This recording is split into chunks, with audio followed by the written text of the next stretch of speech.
Și sunt aproape 23 de milioane. Dă cineva 25 de milioane, mâine o dau. Adică vreau să-mi scot banii. O să spuneți cui.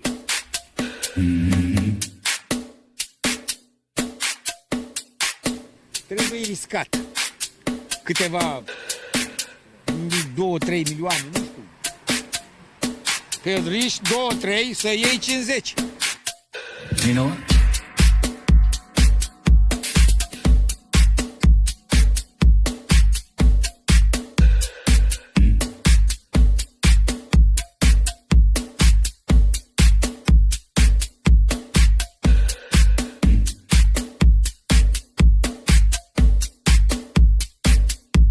Eu am trecut pe multe bombe, gloanțe, mitraliere, toate am trecut, bombe atomice, le-am trecut și unde sunt viu. I'm not leaving.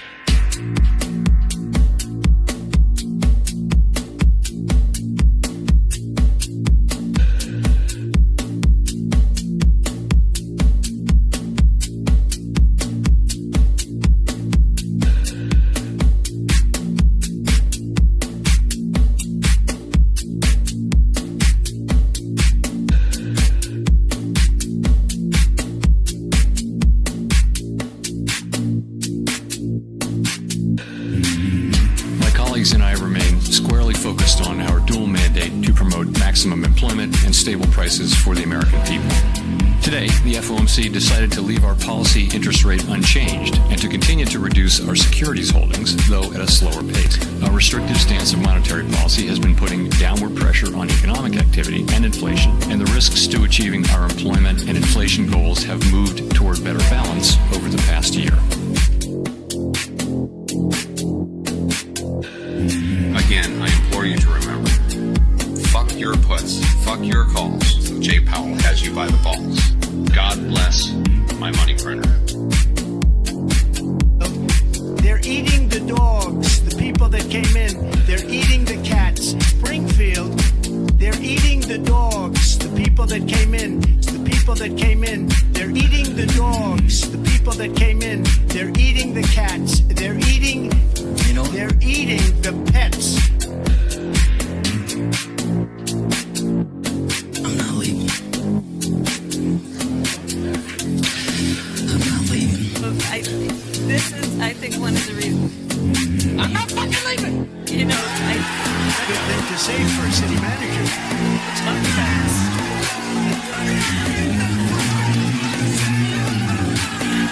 The show goes on. This is my home. They're gonna need a fucking wrecking ball to take me out. Going nowhere. 'Cause I ain't going nowhere. 'Cause I ain't going.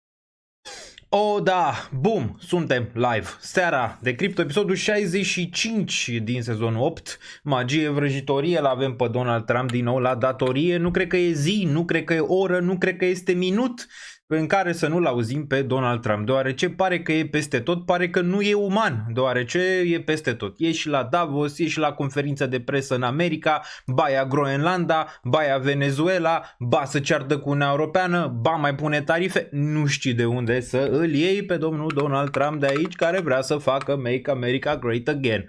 Vom discuta despre noile tarife pe care vrea să le impune Uniunea Europene de 10%, zice de la 1 februarie și apoi de la 25% până la 25% de la 1 iunie. Știm foarte bine că Trump s-a mai certat cu Uniunea Europeană, iar Uniunea Europeană a stat preș în fața lui Donald Trump și știți foarte bine că au încheiat acel acord comercial în trecut în care Uniunea Europeană pierdea foarte mult, iar Trump câștiga totul. E bine, n-a fost suficient pentru Trump și dacă Uniunea Europeană a stat preș odată, ce a zis? Mai merge încă o dată, hai să luăm și Groenlanda. Groenlanda pe care astăzi la Davos, deoarece la Davos în fiecare an crema cremii la World Economic Forum, la Forumul Economic Mondial, se reunesc acolo pentru a vorbi despre economie, despre geopolitică, despre tot. Acolo la Davos a vorbit astăzi Donald Trump și ne vom uita la câteva chestii pe care le-a zis. A confundat Groenlanda cu Islanda de vreo 4-5 ori.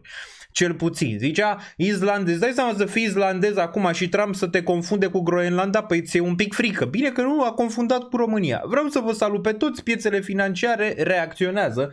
Vedem aici Ethereum sub 3000, iar Bitcoin undeva pe la 87-88 de mii de dolari după corecția de la 97 de mii pe care am văzut-o după ce Donald Trump a anunțat ce a anunțat. Nu numai asta, nu pentru asta a căzut piața de cripto, îți dai seama că n-a pus Trump tarife pentru Ethereum sau pentru Bitcoin din perspectiva faptului că riscul în continuare este mai scăzut pentru piețe, iar investitorii își asumă mai puține riscuri, iar bagă banii în argint și în aur, care am văzut că argintul a urcat foarte puternic și e bull market acolo. Felicitări celor care au argint și aur, nefericitări celor care au criptomonede, chiar și piețele financiare clasice care au avut o corecție ieri de la bursa americană și restul, dar în cripto aici am mai avut, să zicem, urcări în trecut față de piața de metale care a stat vreo 10 ani în lateral. Măcar să se bucure și ei, măcar să bucure cineva. Okay? Luna ianuarie, suntem în ianuarie 2026, una dintre cele mai depresive luni din an, iar faptul că l-avem pe Trump la butoane și în fiecare zi face câte ceva, iar piețele financiare scad, devine și mai depresiv această lună. Vreau să vă salut pe toți, vom vorbi și despre Uniunea Europeană. Uniunea Europeană care singura ei șansă, din punctul meu de vedere, e să facă o schimbare majoră. Acum vom vedea cum va fi, dacă va fi o federalizare sau nu. Vom discuta în acest live de ce este posibilă și de ce se întâmplă. Oricum noi am mai discutat de mult timp de această posibilă federalizare care se face pe sub masă. Acum, desigur că unii sunt stresați și de această federalizare, inclusiv eu, dacă nu e făcută bine, deoarece dacă e făcută prost, îți dai seama că o să ne ia toate drepturile posibile și imposibile, dar nu mai poți să faci asta, având în vedere că deja cetățeanul european nu mai e atât de bucuros la ce se întâmplă în momentul de față și că stăm preși în fața Statelor Unite. Mai e o teorie despre care vorbesc în acest live, în ceea ce înseamnă mutările pe care le face Trump în momentul de față, deoarece sunt niște mutări interesante, cel puțin interesante. O să luăm și o altă perspectivă, aia în care Donald Trump vrea să ajute Europa și Uniunea Europeană să crească, inclusiv Marea Britanie, după cum ne-a zis astăzi la Davos că el este foarte interesat să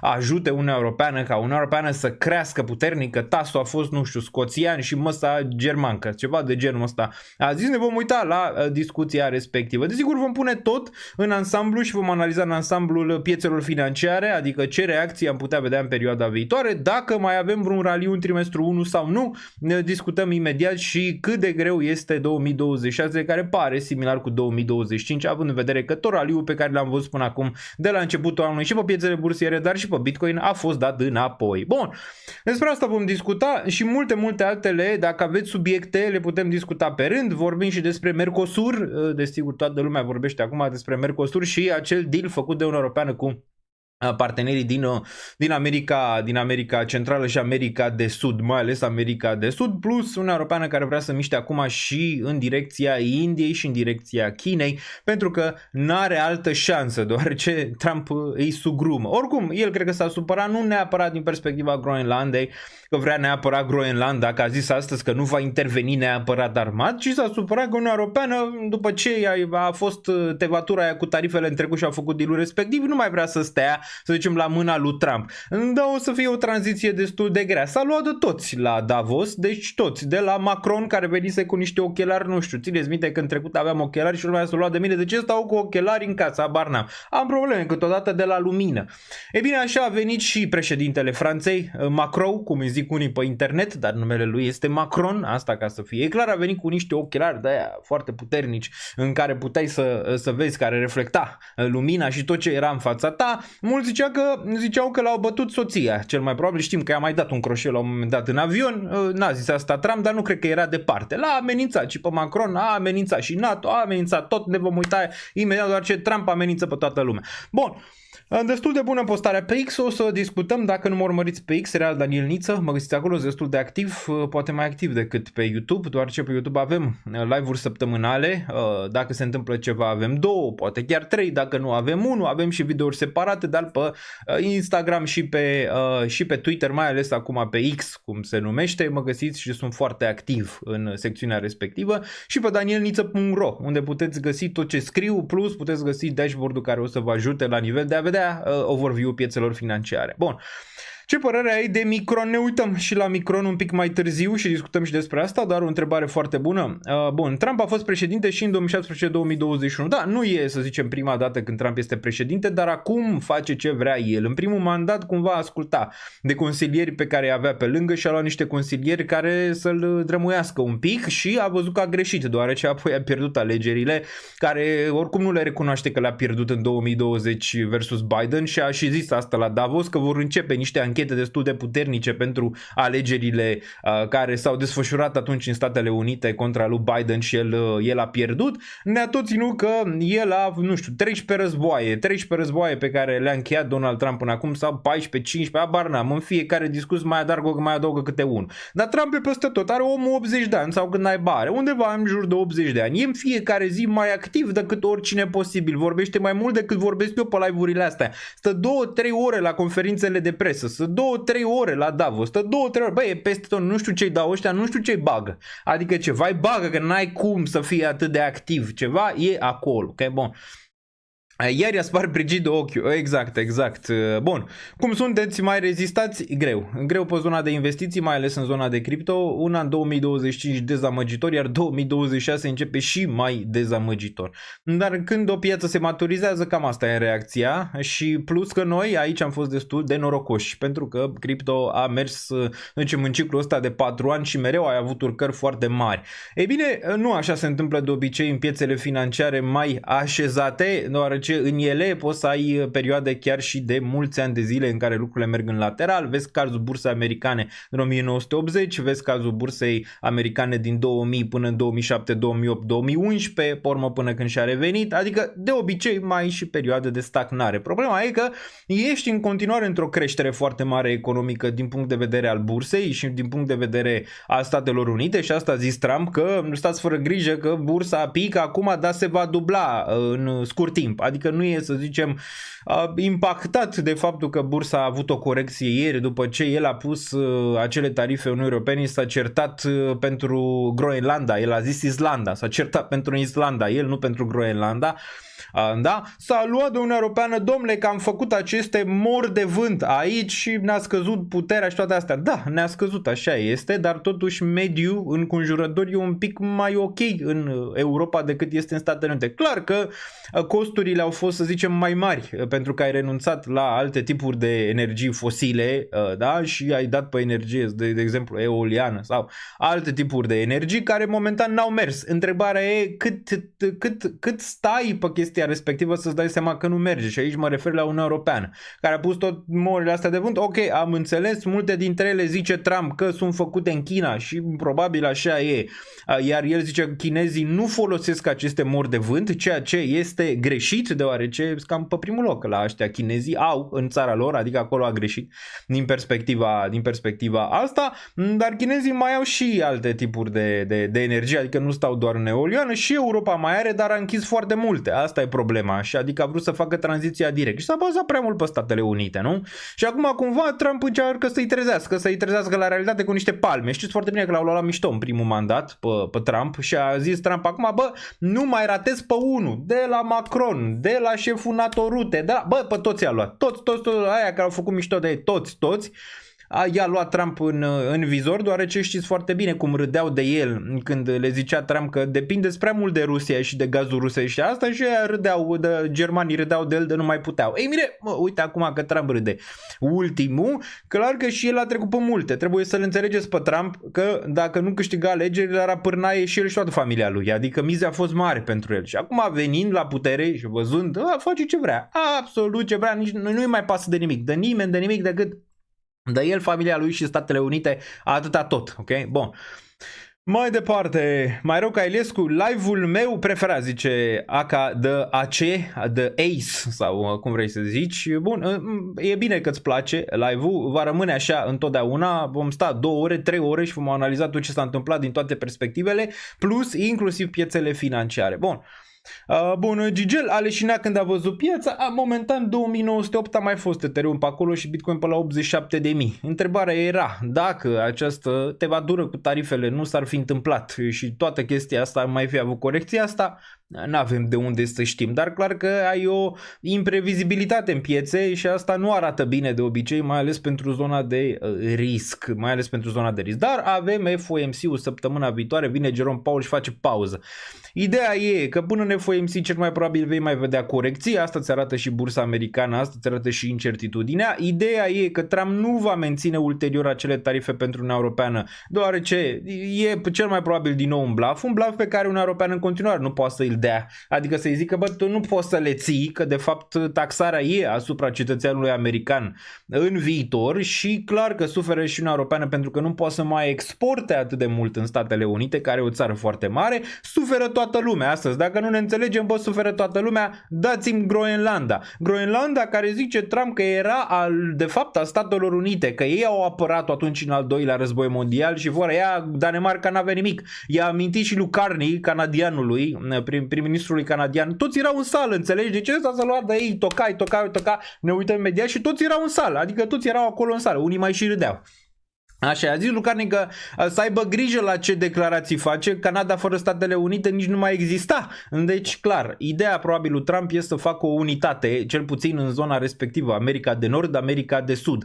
Poate Trump să ia toate teritoriile astea? E foarte dificil, adică foarte dificil. La Venezuela a fost mai ușor pentru că am văzut că totuși are ceva armament nou Statele Unite, dar e mult mai dificil să faci asta în Canada, deoarece va avea susținere din partea Uniunii Europene și din partea altor state. E mult mai greu să faci și în Groenlanda, deoarece mulți fac confuzia că, domnule, Trump poate să ia Groenlanda, că ce dacă danezii au luat-o în trecut și este a lor, de fapt pe hârtie s-a semnat tratat. Ce dacă a ajuns o barcă daneză în Groenlanda cu ceva timp înseamnă că e a lor? Nu mă, da, s-au semnat niște tratate, iar Statele Unite, da, a dat-o. Deci nu mai e a Statelor Unite. Deci cum intri acolo? Pentru că ea aparține de Danemarca, iar Danemarca este NATO. Articolul 5 din NATO spune așa, că dacă un stat membru este atacat, celălalt o să vină în apărare. Și asta înseamnă și insulele adiacente, adică nu doar Danemarca. Danemarca, dacă are insulă, intră și Groenlanda în această zonă. Clar că Trump nu se poate să o atace pentru că și Statele Unite NATO. S-a luat de NATO, a tocat și NATO, i-a făcut praf pe aia din NATO, a zis că noi am ținut-o în NATO. Și așa, mare parte din bani i-a dat, să zicem, Statele Unite și foarte bine întâlnirea lui Trump cu Iohannis, nu? Din primul mandat și a zis, pune 5% și ăsta a venit și a zis, nu știu, 3, 4, nici nu mai țin minte exact cât a pus atunci Iohannis și cât a zis că o să pună la apărare, la bugetul de apărare la NATO. Dar a fost între primii, România a fost între primii care au acceptat ce a zis Trump, acum au venit și restul și au crescut bugetele pentru zona de apărare. Trump zice și lucruri bune, adică zice și lucruri rele, adică proaste și neadevărate, asta este clar, trebuie să știi cum să le interpretezi pe toate, să le iei pe rând, că unele zice doar așa, să fie spuse, da? Aia cu energia regenerabilă e un adevăr acolo, dar nu este total, adică nu e total că nu merge deloc energia regenerabilă, că energia verde și toate astea sunt importante pentru mediu în final, clar că aia și nu sunt bure de adevăr pentru că n-a mers momentan strategia asta pe energie verde. El îi zice că este un scam, n-a mers, dacă ne uităm, în Uniunea Europeană a suferit foarte mult, prețurile sunt foarte mari și chiar zicea, în UK au crescut prețurile cu 120% la energie. Deci n-au mers și au trecut destul de mulți ani de când am implementat asta. Cât trebuie să mai dureze, da? Are dreptate și cu liderii din Uniunea Europeană, care nu sunt cei mai ok. Adică nu sunt cei mai ok și ce s-a întâmplat în Uniunea Europeană e o prostie, mai ales la nivel de control al populației, la nivel de control de taxe și toate astea, tot ce s-a întâmplat. Uniunea Europeană este greoaie, trebuie restructurată. Și aici vine și teoria mea, nu cumva Uniunea Europeană vrea să se schimbe de la energie verde, de la egalitate, de la toate astea și nu știe cum să o dea. Și zice, Trump, hai să ne certăm și noi un pic, asta e o teorie, țineți cont. Hai să ne certăm, zici că vrei să iei Groenlanda și în felul ăsta cumva dai populației un mesaj că Europa trebuie să se schimbe din cauza asta, adică din cauza lui Trump, din cauza că se schimbă geopolitica globală și atunci ei acceptă această schimbare care poate să vină în zona de federalizare sau în alte zone, deoarece altfel poate nu s-ar fi întâmplat, știi? Ei vor să schimbe politica, nu știe cum să o dea în mare parte, nu să schimbe, să dea un reset Uniunii Europene care are nevoie de un reset, deoarece este greoaie rău de tot. E greoaie. Statele Unite se mișcă rapid, ați văzut că au state federale, 50, vedem dacă mai adaugă Canada, dacă mai adaugă Venezuela, dacă le mai ajunge la 55 la un moment dat. Ok, deci se mișcă mai repede, deoarece totul e de la zona centrală, totul se mișcă peste tot. Adică dacă se decide acolo, în Camera Reprezentanților și în Senat, la revedere, în toate statele fac același lucru. China, care se mișcă rapid, ea nici n-au nevoie, sunt comuniști. Adică ea n-au nevoie să vină, să voteze 15.000 de legi, 15.000 de paragrafe, 15.000 de chestii, adică stai 5 ani ca să ajungi la un subiect, știi, Uniunea Europeană. China, s-a votat azi, mâine a dat drumul la treabă. China e la an lumină la nivel de tehnologie. Chiar îmi dădeau niște prieteni niște videouri cu ce se întâmplă în China. Vai, e ceva de neimaginat și s-ar putea să ajung și la un moment dat în China. Nu știu dacă anul ăsta, dar probabil în viitor. E planificat. China, Japonia, zona asiatică. Dar din nou, revenind la Europa, trebuie un reset. Dar resetul ăla nu poți să-l faci. Adică îl faci în condițiile care? Dacă zici că există un inamic, da, atunci trebuie să ne mișcăm repede, atunci și celelalte țări care trebuie să voteze, nu o federalizare sau un alt sistem sau ceva mai rapid, trebuie să le zici de ce. Apoi populația care zice, ok, ce facem? Ne federalizăm, pierdem dreptul nostru de a fi, români, pierdem dreptul nostru de a fi bulgari. Da, dacă nu facem asta, vom dispărea. Știi, uite, se întâmplă asta. Sau mai poate să fie cazul când introduce un atac cibernetic sau poate să fie cazul când se mai întâmplă ceva, știi? Și atunci faci lucrurile mult mai rapid. Le dai la o parte, cum a fost și în COVID. Ați văzut același lucru. Cât de repede s-au întâmplat lucrurile. În COVID n-ar mai trebui să ai, nu știu ce fel de ADN. Adică s-au făcut repede. Au trecut peste multe legi în momentul ăla, nu? Clar că unele n-au fost prea bune pentru populație, deoarece știm foarte bine ce s-a întâmplat atunci și faptul că unii nu puteau să călătorească deloc numai pentru că nu voiau să se vaccineze, ceea ce nu era ok. Era, să zicem, o alegere personală în momentul respectiv. Sau alte lucruri de represiune care au fost în momentul ăla de COVID. Dar din nou, eu cred că așa se va întâmpla. Dacă vrei să schimbi ceva, trebuie să dai populației și celelalte țări cumva un inamic comun contra căruia cumva să lupți și să te transformi și să dai un reset al Europei. Dar Europa nu are nicio șansă decât asta. E singura șansă, deoarece Trump va continua cu politicile astea, iar cine vine după Trump nu cred că o să câștige un democrat și o să schimbe imediat politicile respective. E foarte improbabil. Și pe asta s-au bazat europenii. Băi, lasă că pleacă Trump în 2028. Da, dar poate să vină Vance, care ar putea să fie mult mai rău. Sau poate să vină altcineva care poate să fie mult mai rău decât Trump. Iar americanilor le place în momentul de față ce face Trump. Adică mare parte din populația americană susține ce face Trump. Da, să fim noi numărul 1 pe planetă, să facem, să trecem. Dacă ați văzut vreodată în America, ați văzut. Au steaguri, numai America pe primul loc, numai asta. Așa sunt ei americanii. Să fie acolo în top, să fie acolo primii. Le place ce se întâmplă. Bun. O să mai discutăm un pic mai târziu și despre federalizarea Europei, un lucru pe care pe unii sperie, pe unii îi face să zică ok, nu prea mai avem altă situație, dar contează cum se face această federalizare care v-am zis de un an jumate, că deja a început de fapt. Și pot să vă dau multe exemple cum a început, deoarece deciziile unde să iau acum? Să mai iau deciziile în țările, nu știu, membre atât de mult? Nu, să iau multe decizii în altă parte și știți foarte bine la ce mă refer. Okay? De ce să nu o dăm pe față? Trump a venit și a dat pe față tot, a dat toată șandramaua pe față, s-a dus, a intrat în Venezuela, a luat petrolul și a zis am luat petrolul, n-a mai zis băi, teroriști în Venezuela, se ascundeau în tranșee, era cum zicea Bush pe vremuri, știi, în Irak. Nu, omul s-a dus, a luat și a zis am am luat petrolul Venezuelei. Așa trebuie să facă și Uniunea Europeană dacă vrea să supraviețuiască în următoarea perioadă. Și mulți ziceți, băi, Uniunea Europeană, un JIC, nu știu ce, bla bla. Bă, da, dacă trăiți aici, unde plecați? Asta e întrebarea. Vă duceți în SUA? Păi ea trăiți diferit. Vă duceți în China? Păi ea trăiți diferit. Unde vă duceți? În America de Sud, în lumea a treia? Unde vă duceți? Asta e chestia. Că mulți nu știu, adică nu susțin Uniunea Europeană sau astea. Păi unde vă duceți? Dacă Uniunea Europeană, să zicem, nu mai are putere, ce se va întâmpla? Păi ce se va întâmpla e următorul lucru. România va suferi, nivelul de trai va suferi. Europa toată va suferi. Țările vestice vor suferi și odată ce țările vestice vor suferi și cele mici vor suferi. Și atunci, salarii mai mici, foamete, probleme economice și multe, multe altele. Deci cei care nu susțin o transformare, să zicem, a Uniunii Europene, cumva fie vor să plece de aici să nu mai audă de Uniunea Europeană, fie. Înțelegi? Dacă vrei să rămâi aici, trebuie să susții o schimbare a Uniunii Europene. Pentru că lucrurile nu mai pot merge așa. În niciun caz. În noua structură planetară, Europa trebuie să miște. Europa trebuie să facă lucruri importante. Și a mișcat. Ați văzut. Acum a venit Van der Leyen, parcă. Van der Leyen, 8 de ore, ați văzut, încearcă pe anumite zone, să zicem o companie, acum poți să faci online în 48 de ore. Bine, în Olanda și în țările astea mai civilizate, oricum o făceai în 24 de ore, chiar mai devreme de 24 de ore, dar acum vor să facă și ei .inc, adică ceva de genul ăsta, o companie pe care o să o faci imediat și să ai reguli mai puține decât ai avea în trecut, să iei finanțare mai rapidă și multe, multe alte lucruri. De ce? Pentru a se mișca mai repede, dar și asta intră în teoria respectivă pe care v-am zis-o de o mini-federalizare în final. Pentru că altfel n-ai cum să o duci. Bun. Dacă Trump oprește exportul de gaz pentru Europa pentru a obține Groenlanda, bă, ar putea să facă multe, îți dai seama. Ați văzut că acum, da, ai dreptate, gazul îl ia Europa după ce l-a luat de la ruși o perioadă, acum îl ia de la Statele Unite, poate pe bani mai mulți.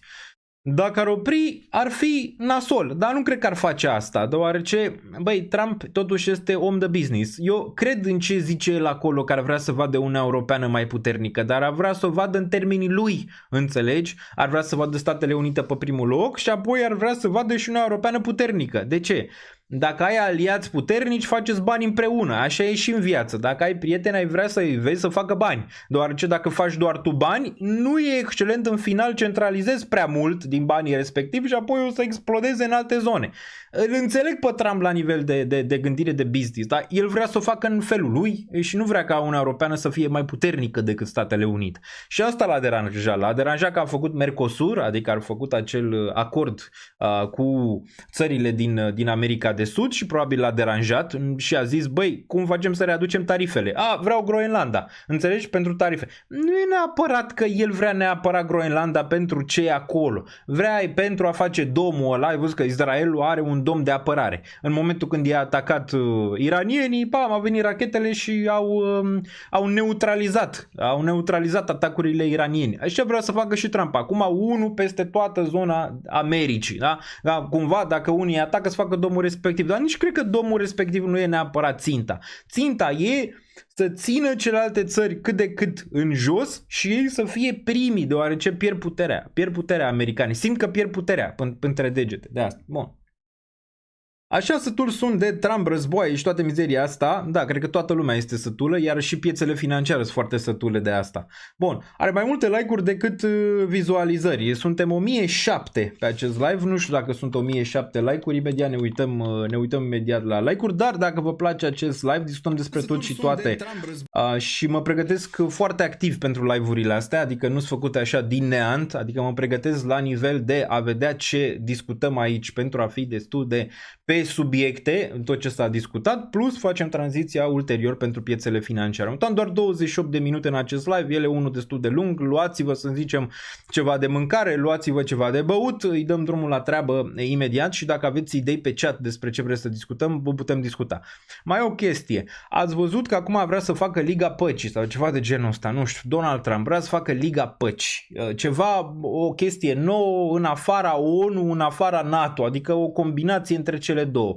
Iar intrarea e pe $1 miliard și a invitat vreo 70 de state, printre care și România, care România a zis pas, a refuzat. De ce? Nu ne permitem asta, deci nu ne permitem să intrăm în liga respectivă și să-i dăm $1 miliard lui Donald Trump. Din nou, o glumă, doar așa de încercare. De ce a făcut asta Trump? Pentru a încerca să vadă care ar fi, să zicem, țările care ar vrea să facă parte și cele care ar fi împotrivă.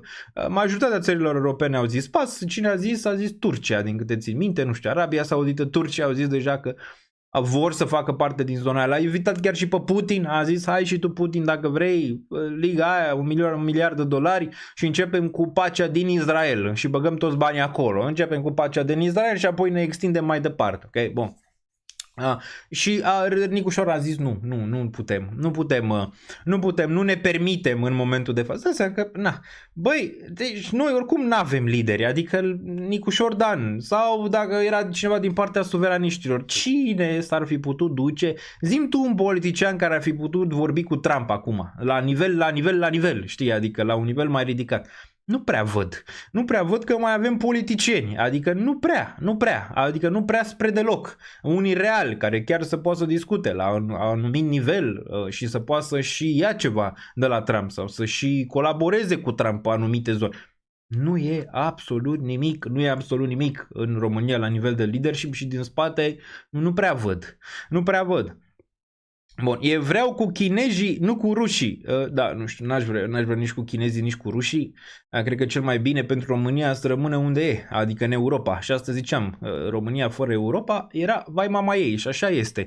Dacă te uiți pe date, pe adevăruri, pe alte chestii, mulți nu înțeleg, mulți uită cum se trăia în România anilor 90, mulți uită cum se trăia în România anilor 2000 la început, mulți uită cum se trăia pe vremea lui Neanicu Ceaușescu, pe care mulți îl fac un super mare lider, care era în afara țării, dar pentru țară în interior era foarte slab pentru că a subjugat populația în final. Clar că ideea lui era alta, să facă România un stat foarte mare, ceea ce nu se poate, ați văzut că nu se poate, toate serviciile secrete s-au pus pe el în 1989 și a ieșit ce a ieșit, dar mulți uită cum se trăia fără electricitate, mulți uită că se trăia pe cartelă, mulți uită ce barăci erau pe București în anii 90, mulți uită multe lucruri și zic, băi, ce rău să trăiești acum și nu văd aportul pe care l-a avut Uniunea Europeană pentru România, un aport mare. Dacă vreți să vedeți cum ar fi arătat România fără Europa, mergeți în țări precum Bosnia și Herțegovina, mergeți în Serbia, mergeți în zonele respective și apoi o să vedeți o idee mai interesantă despre cum ar fi arătat România, da? Fără Uniunea Europeană. Adică rău. Acum, că și ăștia ne iau ceva înapoi, îți dai seama că ne iau ceva înapoi. Nu, tu dacă îi dai unuia ceva, nu vrei să iei și tu ceva înapoi, să controlezi situația, să controlezi regiunea. Asta e absolut clar că or să ne ia și ceva înapoi și ne-au luat și ceva înapoi. Dar e un compromis pe care poate vrea să-l faci dacă nu vrei să rămâi la nivel de subzistență. Dar mulți români uită cât de rău să trăia în trecut și cât de bine acum, când ai mâncare, chiar dacă lucrezi. Bă, lucrezi, da, ai mâncare, ai cât de cât infrastructură, ai cât de cât lucruri, ai apă, ai multe chestii pe care nu le aveai în trecut. Poți să călătorești, lumea merge înainte, nu vrem să mergem înapoi, înțelegi? De asta e foarte important ca Uniunea Europeană să restructureze. Nu cred că e pierdută încă, dar cei de la conducere trebuie să înțeleagă că dacă nu face Uniunea Europeană atractivă pentru investitori, atractivă pentru companii, adică să nu mai subjuge aceste companii care plătesc taxe foarte mari și cetățenii, să nu-i mai streseze la nivel de a le impune taxe peste taxe peste taxe. Trebuie să o facă atractivă din nou, înțelegi? Că altfel nu avem nicio șansă și asta e. Vin alte țări care o să trăiască mai bine decât noi în viitor dacă nu ne mișcăm bine în Europa. Și asta zic, dacă nu-ți place România, dacă nu-ți place Uniunea Europeană, mută-te. Dar unde te muți? Că se strânge. Unde te muți? Mulți s-au dus în Dubai, taxe mici. Dar ce se întâmplă dacă, nu știu, în 5 ani de acum încolo, toți ăștia bogații care s-au strâns în Dubai, Dubaiul face invers de acum încolo și începe să-i taxeze. Sau, nu știu, îi dă afară din diferite motive. Ce se întâmplă atunci? Europa, așa cum e ea, e cât de cât mai stabilă față de alte regiuni. Poți să pleci, nu știu, în Hong Kong, dar acolo trebuie să ai mai mulți bani ca să poți să te duci în Singapore, de exemplu, care e tot așa o regiune interesantă. Sau în alte, dar trebuie să ai bani pentru asta, plus să stai departe de familie, plus că multe lucruri. Dar da, Uniunea Europeană trebuie să schimbe, trebuie să adapteze rapid, dacă nu, tuturor o să ne fie rău. Tuturor să ne fie rău. Știți foarte bine că am criticat foarte mult anumite politici pe care Uniunea Europeană le-a avut, dar asta nu înseamnă că nu vreau o schimbare Uniunea Europeană și nu vreau ca Uniunea Europeană să reziste și să fie puternică. Ba da, îți dai seama. Nu-mi place când îi văd pe ăștia că se pleacă toți și îi dau mâna lui Trump, îi dau tot ce vor lui Trump. Bă, nu e unul, mă? Bă, unul. L-am văzut pe Macron care a încercat ce a încercat, da? Ai văzut ce a zis Trump. Acum pleacă Macron. Nici nu mai vreau să-l bag în seamă, nici nu mai mă întâlnesc cu el că îi expiră mandatul. Papa, la revedere și nu o să mai câștige. Bă, nu e unul, nu este o coeziune europeană, nu există cineva care să stea în fața asta, să-i zică, bă, ok, am înțeles, ți-am dat aia, cât vrei, adică vrei să iei tot. Până la urmă o să ne certăm rău dacă tot, să zicem, continui pe această temă, să iei tu tot ce vrei și să fii tu peste tot. Bun.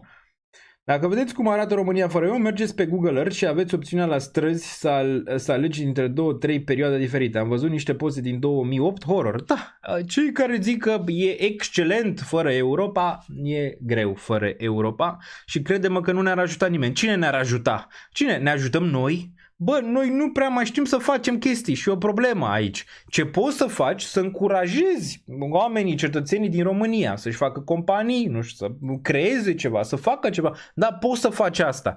Dar dacă n-am mai făcut asta de mulți ani de zile, băi, am cam uitat. Noi ca români, interesanți pe inteligență, adică inteligență superioară, mulți, ați văzut, Petrache Poenaru, Stilou, astea, Aurel Vlaicu. Am avut oameni puternici și la nivel politic, Titulescu și alții, adică am fost bine. Și încă putem avea, dar trebuie și anumite schimbări aici de mentalitate și în România. Dar ele probabil pleacă tot de la Uniunea Europeană, că de acolo se duce treaba.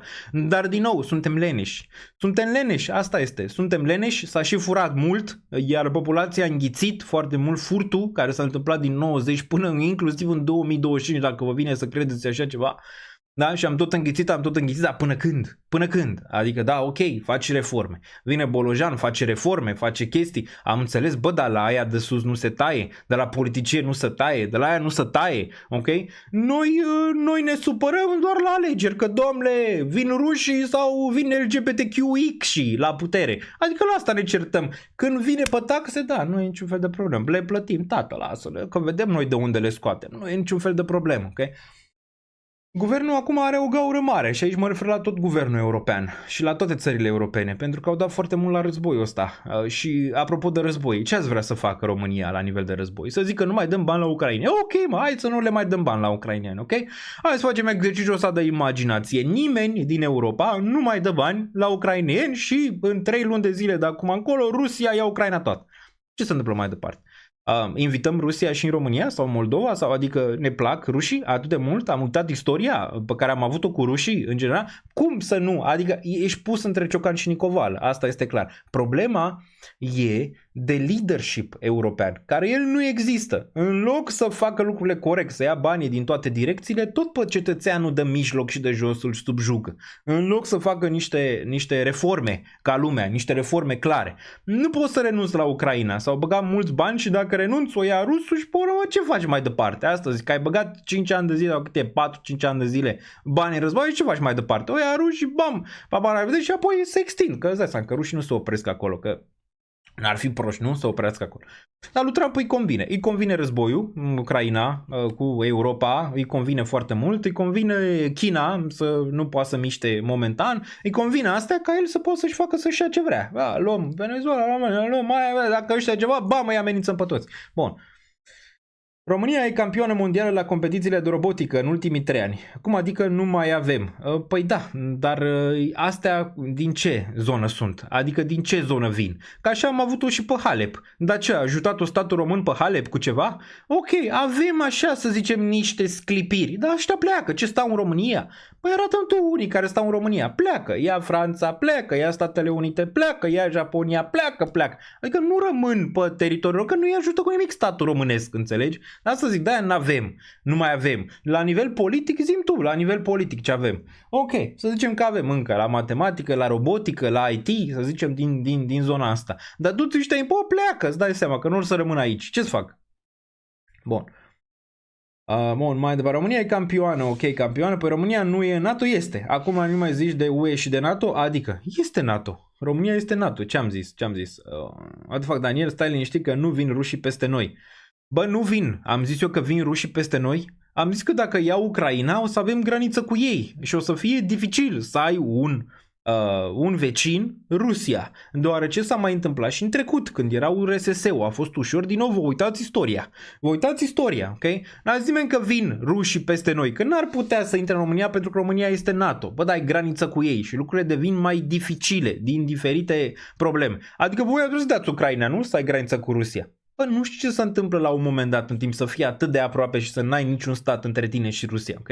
Ai un stat mare, un stat care vrea să se lărgească în continuare, care a făcut asta istoric, ok? Nu înseamnă că vin rușii. Nu, suntem în NATO, vedem dacă SUA se retrage, vedem ce NATO mai e, ok? Și apoi ai țările europene, care da, dacă te atacă rușii, ești în NATO, articolul 5, bam, dar până acum articolul 5 a fost vreodată? A dat vreodată, în afară de atentatul ăla, nu știu, la 11 septembrie din Statele Unite, a venit vreodată articolul 5 să fie pus la încercare? Asta zic, băi, nu știu, ok, vine să zicem atacă, dar ai siguranța că în momentul în care articolul 5, să zicem, se întâmplă, chiar te ajută ea la nivelul la care ar trebui să te ajute? Te bazezi pe ei, nu? Bun, sau Daniel, am zis mai devreme de ruși, că nu e neapărat că asta erau tertipurile, că fie vin rușii, domne, și acolo oamenii se sperie și chestii de genul ăsta, fie vin ceilalți de care am mai discutat și domnule, trebuie să scăpăm societatea de ei. Ok, bun. Dar problema reală este, ce faci cu Ucraina? O dai rușilor? Asta zic, ai dau? Adică România zice, bă, de ce să mai dau? Bă, să o dăm rușilor direct. Ok, mă, eu dăm rușilor și mai departe ce faci? Pe urmă dăm și Moldova și pe urmă ce facem mai departe? Asta zic, dăm toate țările, le dăm rușilor că așa vor ei. Bun. Ce facem cu piața? Imediat ne uităm, 2924 pentru ETH, imediat ne uităm și analizăm. Ce părere ai de unirea cu Moldova? Trebuia făcută de mult unirea cu Moldova. Dar cu cât ai teritoriu mai mare, cu atât e problema mai mare. Iar România de-abia poate, la nivel de deficit, să se asigure pe ea. Nu știu. Unirea cu Moldova, nu știu dacă ar fi mai bine o unire europeană. Asta zic. Hai să facem o Uniune Europeană. Și acum o unire europeană. Acum mulți zic că nu se poate pentru că avem, nu știu, lucruri diferite, adică avem cultură diferită, ceea ce nu e chiar adevărat. Clar că sunt anumite zone cu culturi diferite, nu știu. Te duci în Italia, ai divers, te duci în Franța, e cam acolo cât de cât găsești lucruri similare, nu știu, te duci în Bulgaria, poate un pic mai diferit. Bă, da, în 2026 cam toată lumea mai vorbește engleză. Acum că mai sunt cei de la sate și cei mai bătrâni, care au vreo 70 de ani acum, 80, care poate în România nu mai vorbesc engleză. Da? Cât or să mai trăiască, în mod real, adică cât or să mai trăiască? În general cam toată lumea știe engleză, zici că nu vorbim aceeași limbă, nu, cam se vorbește aceeași limbă. E foarte greu să găsești pe cineva să nu știe măcar o engleză de baltă în European, adică la nivel de populație între, nu știu, 20 de ani și 40 de ani, dacă e să o luăm așa. Se poate face o unire mai europeană decât să unești, ok, poți să unești România cu Republica Moldova, dar pe urmă ce faci? Deoarece trebuie să le dăm și bani și ălora, știi? Sunt frații noștri de peste Prut, jumate dintre ei, jumate nu. Că jumătate ar vrea să o unească cu Rusia, cel puțin din ce am observat. Și cei care stau în Republica Moldova pot să confirme. Dacă se uită cineva din Republica Moldova, nu toți din Republica Moldova vor să o unească cu România. Și nu putem să-i băgăm forțat. Știi, bă, unirea forțată și ălora care poate vor să o unească cu rușii, unii dintre ei. Sunt poate 60-40 în Republica Moldova pentru, să zicem, o unire cu România sau cei care vorbesc română și ar vrea, dar nu știu dacă ar trece un referendum neapărat, deoarece și ei sunt, bă, să ne păstrăm identitatea, cultura. Acum, rușii au avut și ei Moldova, am avut și noi Moldova, ne-au luat-o înapoi, ne-au luat înapoi Basarabia. Și tot așa, adică a fost, nu te vine. De asta e populația acolo împărțită, 50-50. Dar o unire trebuia făcută mai de mult timp, acum 5 ani, 7 ani. Acum cu situația asta în care ne aflăm e foarte greu să faci o unire. De ce? Păi zice Putin, ce faci? Unești România cu Moldova, adică iei teritoriul respectiv de lângă el? Nu cred că i-ar conveni lui Putin în momentul de față. Poate în trecut chiar fi convenit. Bun, fals. Eu sunt din MD. Ok, deci toți din Moldova vor unirea? Și atunci de ce la alegeri nu ia 80% cel care este pro-european? Clar că a câștigat, da? A câștigat, dar de ce nu ia mai mult atunci? Confirmăm cei din Republica Moldova, cineva confirmă. Deci nu toți sunt pentru unirea cu România. Bun. Asta cu unirea nu vine de la noi. Păi dar nu putem face noi. Noi oricum n-am făcut nici unirea României singuri. În 1918 am avut nevoie de alte state. Mereu am depins de zona europeană noi aici. Bun, mai departe. Cei tineri vor să meargă spre UE. Păi și unde ai vrea să meargă? Spre Rusia? Adică spre ce zonă ai vrea să meargă cei tineri? Ai vrea să meargă spre Rusia? Nu știu, e cineva care e fan Rusia pe chat? Spuneți-mi și de ce. Adică nu zic că vă condamn sau ceva. Dar spuneți-mi de ce sunteți fan ruși. Adică de ce ai să fii fan Rusia și cine ar putea da rușii? Asta e o întrebare de baraj. Ați sta în Rusia? Adică vă să stați în Rusia? Care ar fi, să zicem, chestia aia care vor atrage de ruși? Dacă e istorie, și ce s-a întâmplat istoric între România și Rusia. Și câte ne-au furat și câte au făcut în România. Bun. Populația mai bătrână nu vrea unirea, cei mai tineri dorim. Ok, asta ar însemna că ar mai dura un pic faptul de unire. Fiindcă se cumpără voturile, țară săracă cu educația la pământ. Se cumpără voturi până pe și în România, nu mai zicem de Republica Moldova. Mai jucați și butonul de like dacă merge, dacă vă place, bam, boboiți-l ca să ducem un algoritm puternic. Bun, ne dă Rusia pachet, drop ca în... Bun, păi moldoveni le convine, noi ne îndepărtăm, îndatorăm și ei primesc ajutor de la noi, super. Ar trebui să le convină, da, dar după cum vedeți, multora nu le convine. Bun, Caterinca, da, deci e cineva aici care vrea să mute în Rusia? Nu știu, zic, eu nu, adică stau în Olanda, momentan și ok. Aici e ok și în România, adică e foarte ok și în România și vin foarte des în România, aproape lunar. E foarte ok. Bă, dar în Rusia n-aș vrea, adică n-aș putea. Până și în Moldova probabil aș vrea să stau, dar în Rusia nu. Bun. Noi nu suntem uniți cu între vecinii de bloc de lângă noi și vrem unire cu Moldova. Da, uite, Ungaria, de exemplu, e un caz concret în care poate și ungurii, dacă tot o facem așa langa, poate la un dat o să zică și ei, bă, dacă Trump a încercat să ia teritorii, de ce nu ia și Ungaria Transilvania? Asta zic. Și poate Trump îi zice lui Orban, bă, nu vrei să facem ceva prin Transilvania, bă, nu vrei să te extinzi un pic, dar Ungaria n-are momentan, are multe probleme, n-are cum să facă un război vreodată. Cel puțin nu momentan, nu știu, dacă îl ajută Trump poate. Bun. Unim Olanda cu Belgia, unii zic că Belgia nici măcar nu este țară, nu știu ce să zic.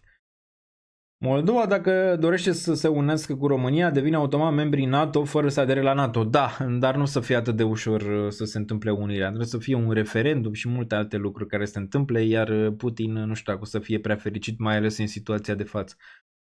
Bun, iar nu cred că Trump o să vrea și o să accepte așa ceva, dar vom vedea.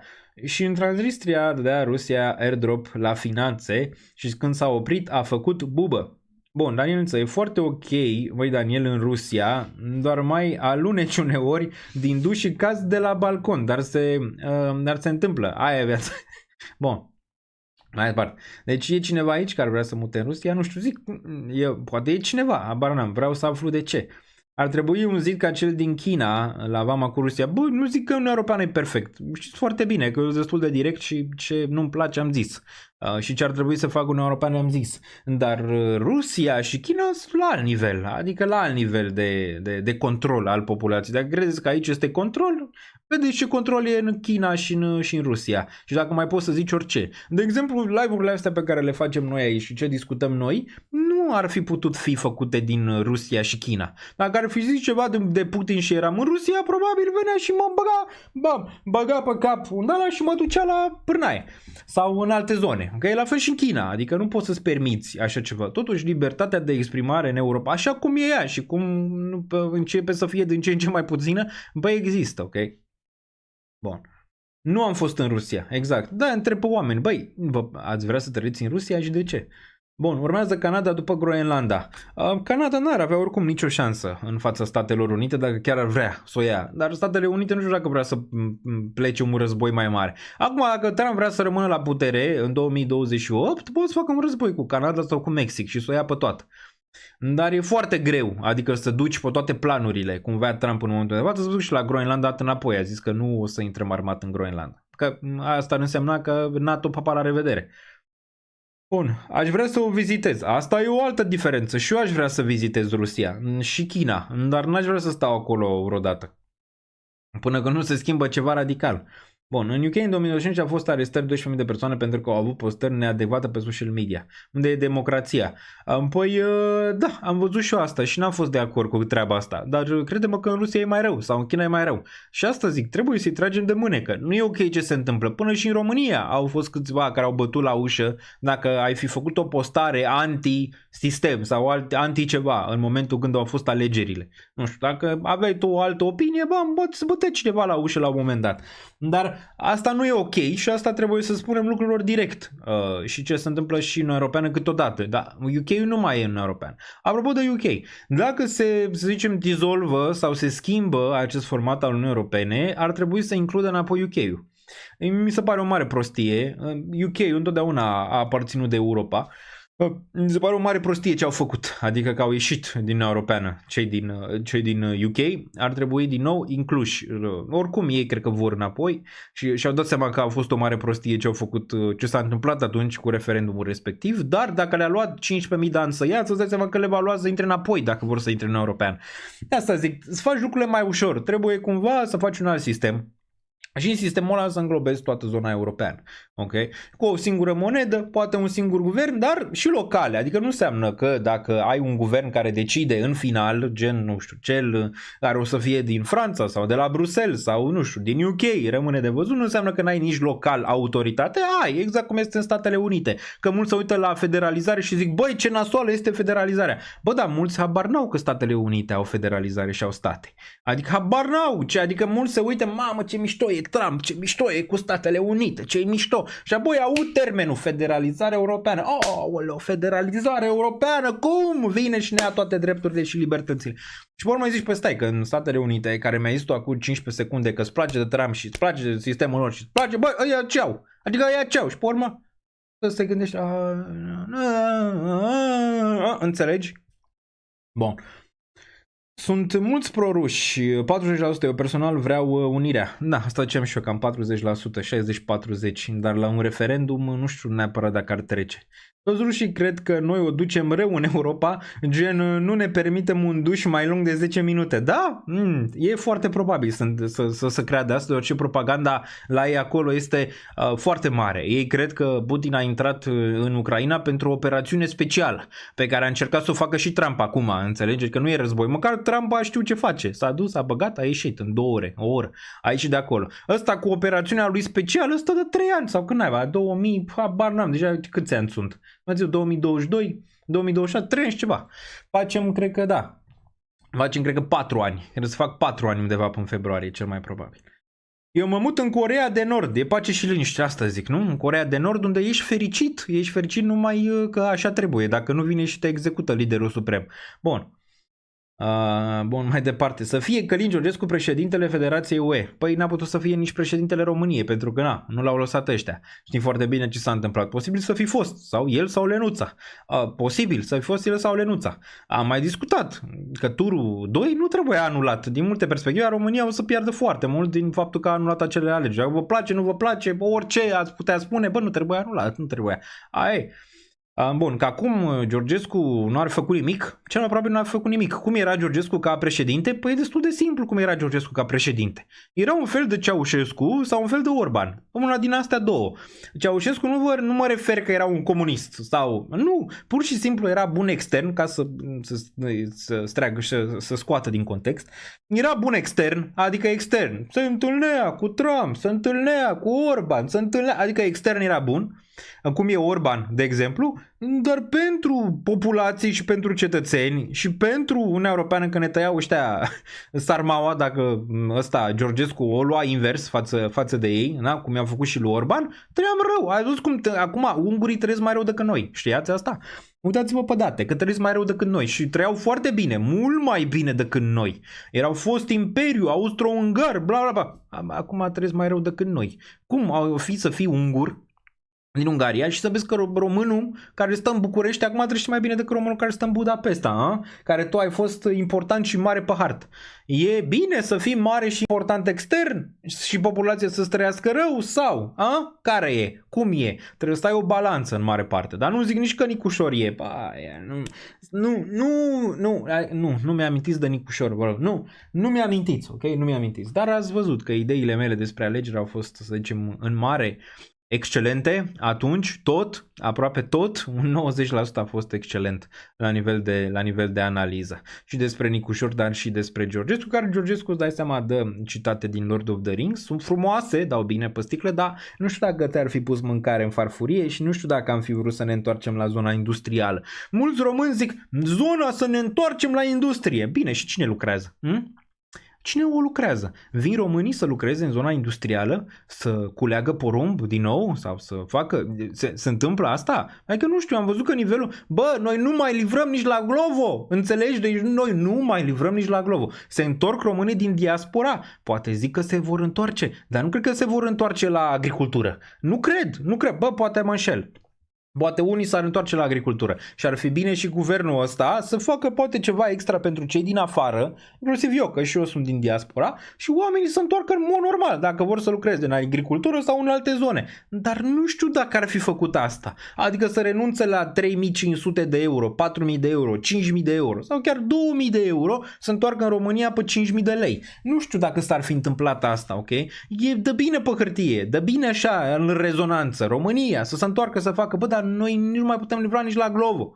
Nu ne mai putem crește nici alimentele în momentul de față, că nu mai vrea nimeni să muncească și am zis și povestea că la mine la țară, nu mai găsești unul să dea cu sapa. Nu mai găsești. Dacă vreau să-i dau 500 de lei, să vină, să stea toată ziua, să muncească nu vine, nici pentru 500, nici pentru 1000 de lei, că nu vine. Are taică mereu nevoie. Nu are, nu e, poate nu știu, e doar ceva de satul respectiv, dar am observat că e la nivel național. Ne întoarcem la zona respectivă, nu cred că se mai poate, ok? Bun.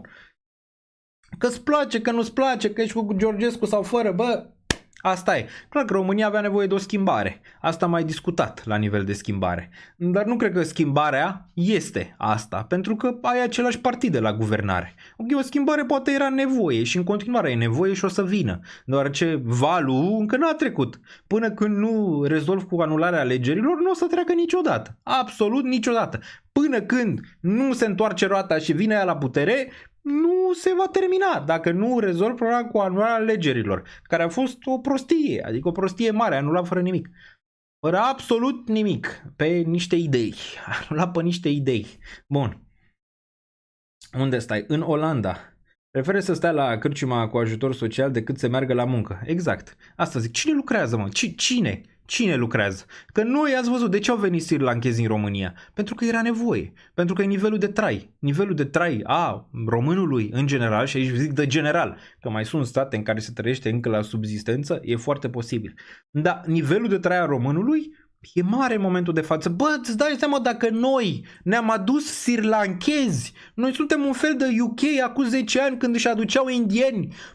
Îți dai seama unde a ajuns România să-și aducă sri-lanchezi să muncească. Nu mai e nimeni pe Uber, am fost în România acum o săptămână. Nimeni pe Uber nu mai e român. Nimeni la livrări nu mai e român. Nimeni. Singura mai era la o pizzerie, nu vreau să-i dau numere, o pizzerie românească în care ăia încă aveau români. Ce să vezi, am comandat de la pizzeria aia, nici ăia nu mai aveau români, a venit, sir, your order, sir, sign here. Deci nu, dacă noi ne-am luat sri-lanchezi, înțelegi, cum am putea să ne întoarcem? Îi punem pe ăia să lucreze, nu? Îi punem pe ăia să lucreze, punem pe ăia. Știu să dea cu sapa, poate știu să dea cu sapa sri-lanchezii, că românii nu cred că mai dau. Bun, mai departe. Toți vloggerii vin la industria calului și la industrie. Lasă youtuberarea și direct la stat se duc să bage forță. Da, sunt absolut convins că totul o să vină să bage la sap. Bun. Cineva, ați dat la sapă? Eu am dat la sapă. Ați dat la sapă vreodată? Ați dat la pir? Ați dat la astea? Ați dat la sapă vreodată? Să vedeți cum e. Uite, eu am dat la sapă când eram la țară. Bun. Păi uite ce se întâmplă în democrație. În România, multă cenzură, s-au anulat alegerile. Da, și am zis că nu este bine. Am zis că nu este bine. Mai mult ce puteam să fac. Am zis că nu este bine, am zis că lucrurile trebuiau să se desfășoare diferit, am zis că turul 2 trebuie să meargă mai departe. În continuare ar trebui să se întâmple, dar probabil nu se va întâmpla. Ok? Bun. Bă, nu vrem să dăm Ucraina, dar dacă Ucraina nu știe să se uite pe hartă să vadă cât e Rusia, oricum o iau rușii. Poți trimite tu câți bani și arme, vrei că nu o să aibă ucrainenii scăle. De acord, trebuie să facă un acord la un moment dat. Am și zis asta. Trebuie încheiat războiul ăla cu un acord.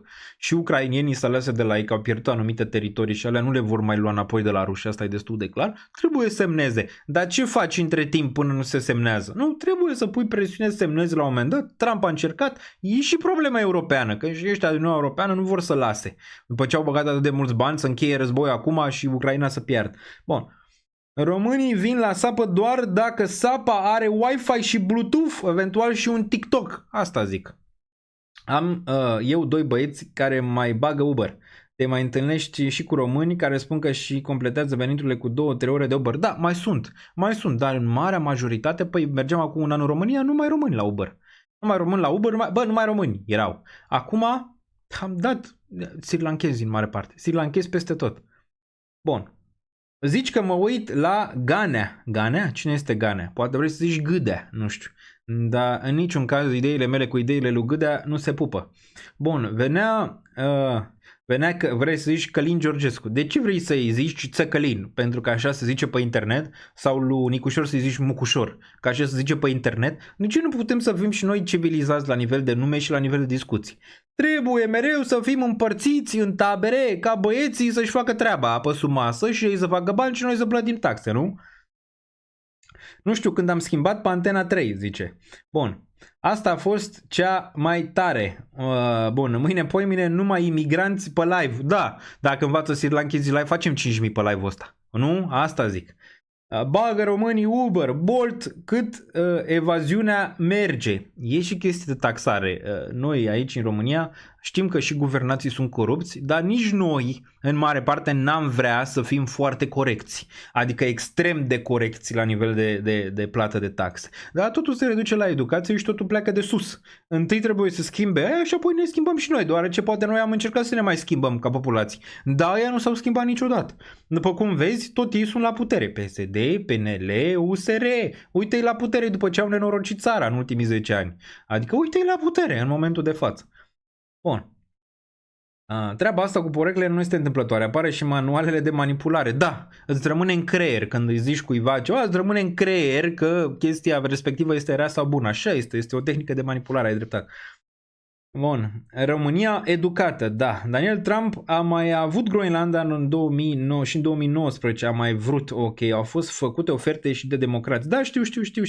Da, în 1946 și n-au cumpărat-o. Păi, oferte poți să faci, dacă e a danezilor și ea nu vor să o vândă, ce faci? Le bagi cuțitul pe gât să o vândă sau ce faci? Bun. Da, men, dar e țăcănit. Auzi că domnul Călin Georgescu este țăcănit, zice cineva aici pe chat. Dar Trump ce e? Breaking news! Ai văzut, te-ai uitat vreodată pe internet în ultimii ani? Adică te-ai uitat un pic să vezi ce țăcăneală planetară există în momentul de față? S-ar fi potrivit mânușă. Era mânușă. Deci el, Călin Georgescu, la nivel internațional, era perfect. Era perfect, se înțelegea cu toți ăștia. Cu toți ăștia. Toți ăia care știm foarte bine. Ce? Macron e întreg la cap? Adică ai văzut că i-a dat o palmă. E întreg la cap ăla?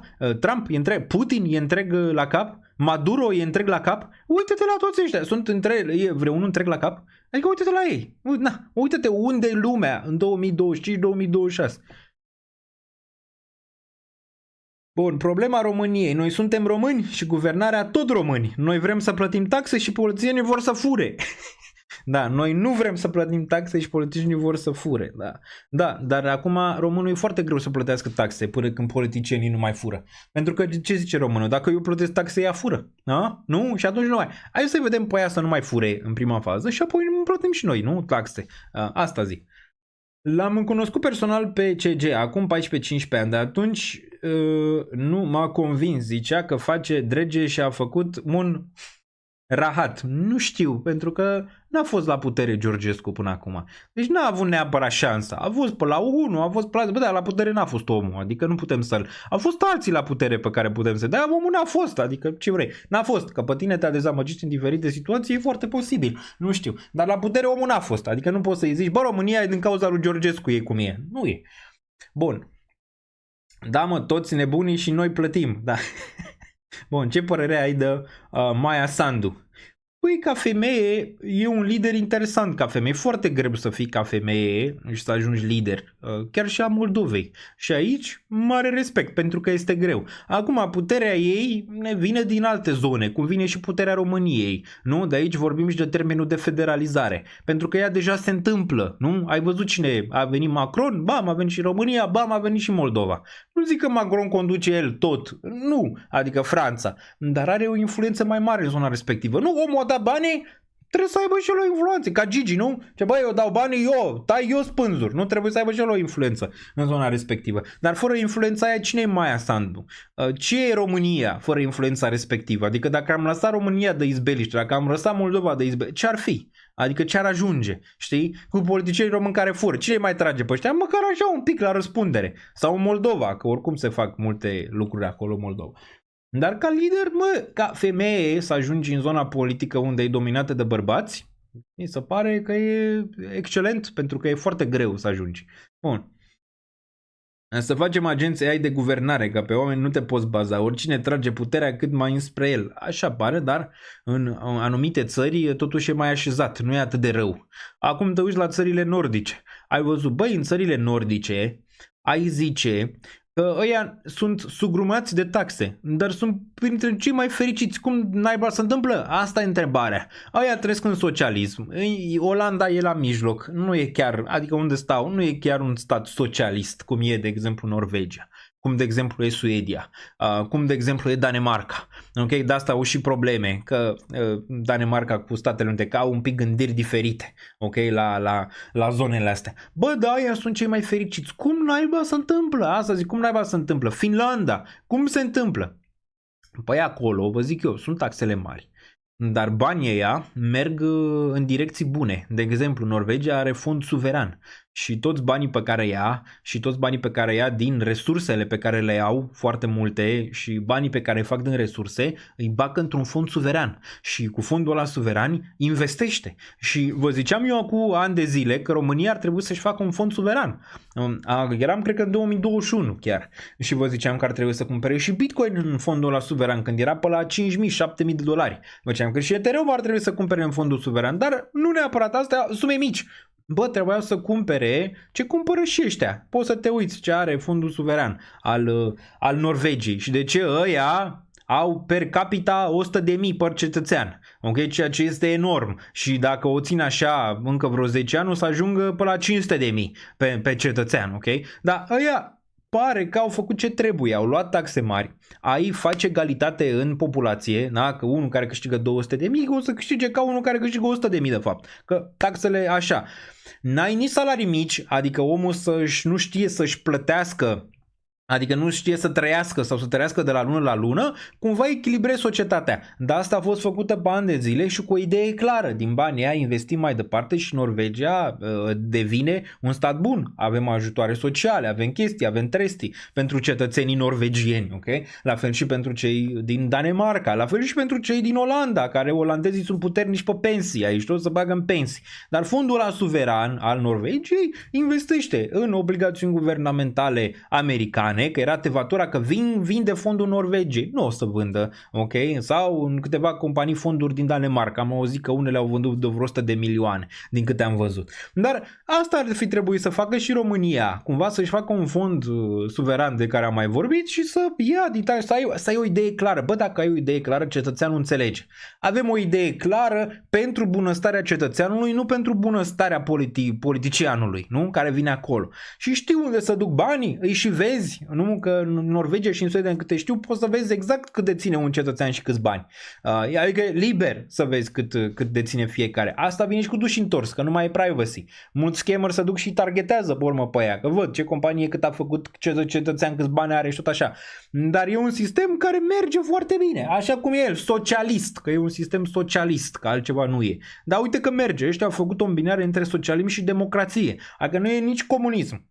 Nu e nici cetățeanul care nu poate să meargă. E o îmbinare a sistemului ăștia, am înțeles de multă vreme. Bă, trebuie să facem un hibrid al sistemului, că nici democrația nu merge 100%, dar nici comunismul nu merge 100% sau socialismul. Trebuie să facem o îmbinare. Și uite, țările astea trăiesc cel mai bine. Okay?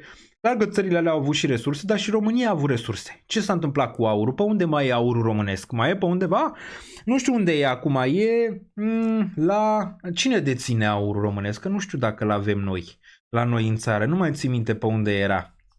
În ce țară cine? Avem, Roșia Montană, aur, gaze are România. Are o groază și 1000 de chestii. N-are direcția și viziunea clară. Ok? Cum au danezii, norvegienii, chiar și Statele Unite, chiar și alții din regiuni.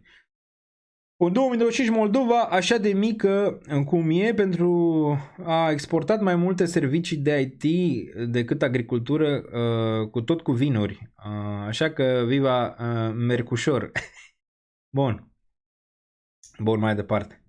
Și eu sunt de stânga, sincer, adică ceea ce numiți socialism, că omul este ființă socială, nu capitalistă. Da, depinde ce îți place. Îți place să trăiești bine, poți să o faci și în România pe un sistem socialist, dar atunci îți dai seama că trebuie să ai un sistem și o idee clară.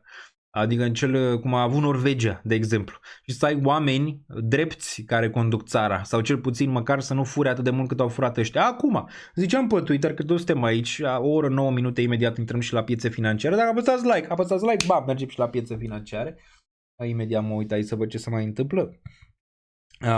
Văd că s-a dat notificare pe danielniță.ro pentru live. Dacă nu mai primiți notificări pe danielniță.ro, ștergeți de pe telefon și băgați-o înapoi, că se mai întâmplă câteodată de la cookies să nu mai primiți notificare. Dacă vreți, nu știu, primiți notificare la live-uri, primiți notificare când scade Ethereum și Bitcoin, că doar scade, primiți notificare când mai postez ceva articole. Cam astea sunt notificările în general pe care le primiți. Hai să vorbim despre taxarea progresivă, pe care o văceam că ar trebui implementată și în România. Acum sunt mulți care zic că e mai nebenefică decât benefică. Din punctul meu de vedere este benefică ca sistem de taxare dacă taxele merg unde trebuie. Dacă taxele nu merg unde trebuie, atunci tot ne învârtim în cerc. Întâi trebuie să faci niște reguli clare, întâi ANAF-ul trebuie să-și facă treaba, întâi trebuie să ia de la ea din top și apoi să faci și taxarea progresivă. Dar taxarea progresivă merge. O au și polonezii, ca să nu mai vorbim de Marea Britanie sau să vorbim despre Olanda sau alte țări care au taxare progresivă. Merge, deoarece în România e o discrepanță mare între bogați și săraci. Și discrepanța asta vine că unul câștigă 2 milioane de euro și unul câștigă 2000 de lei.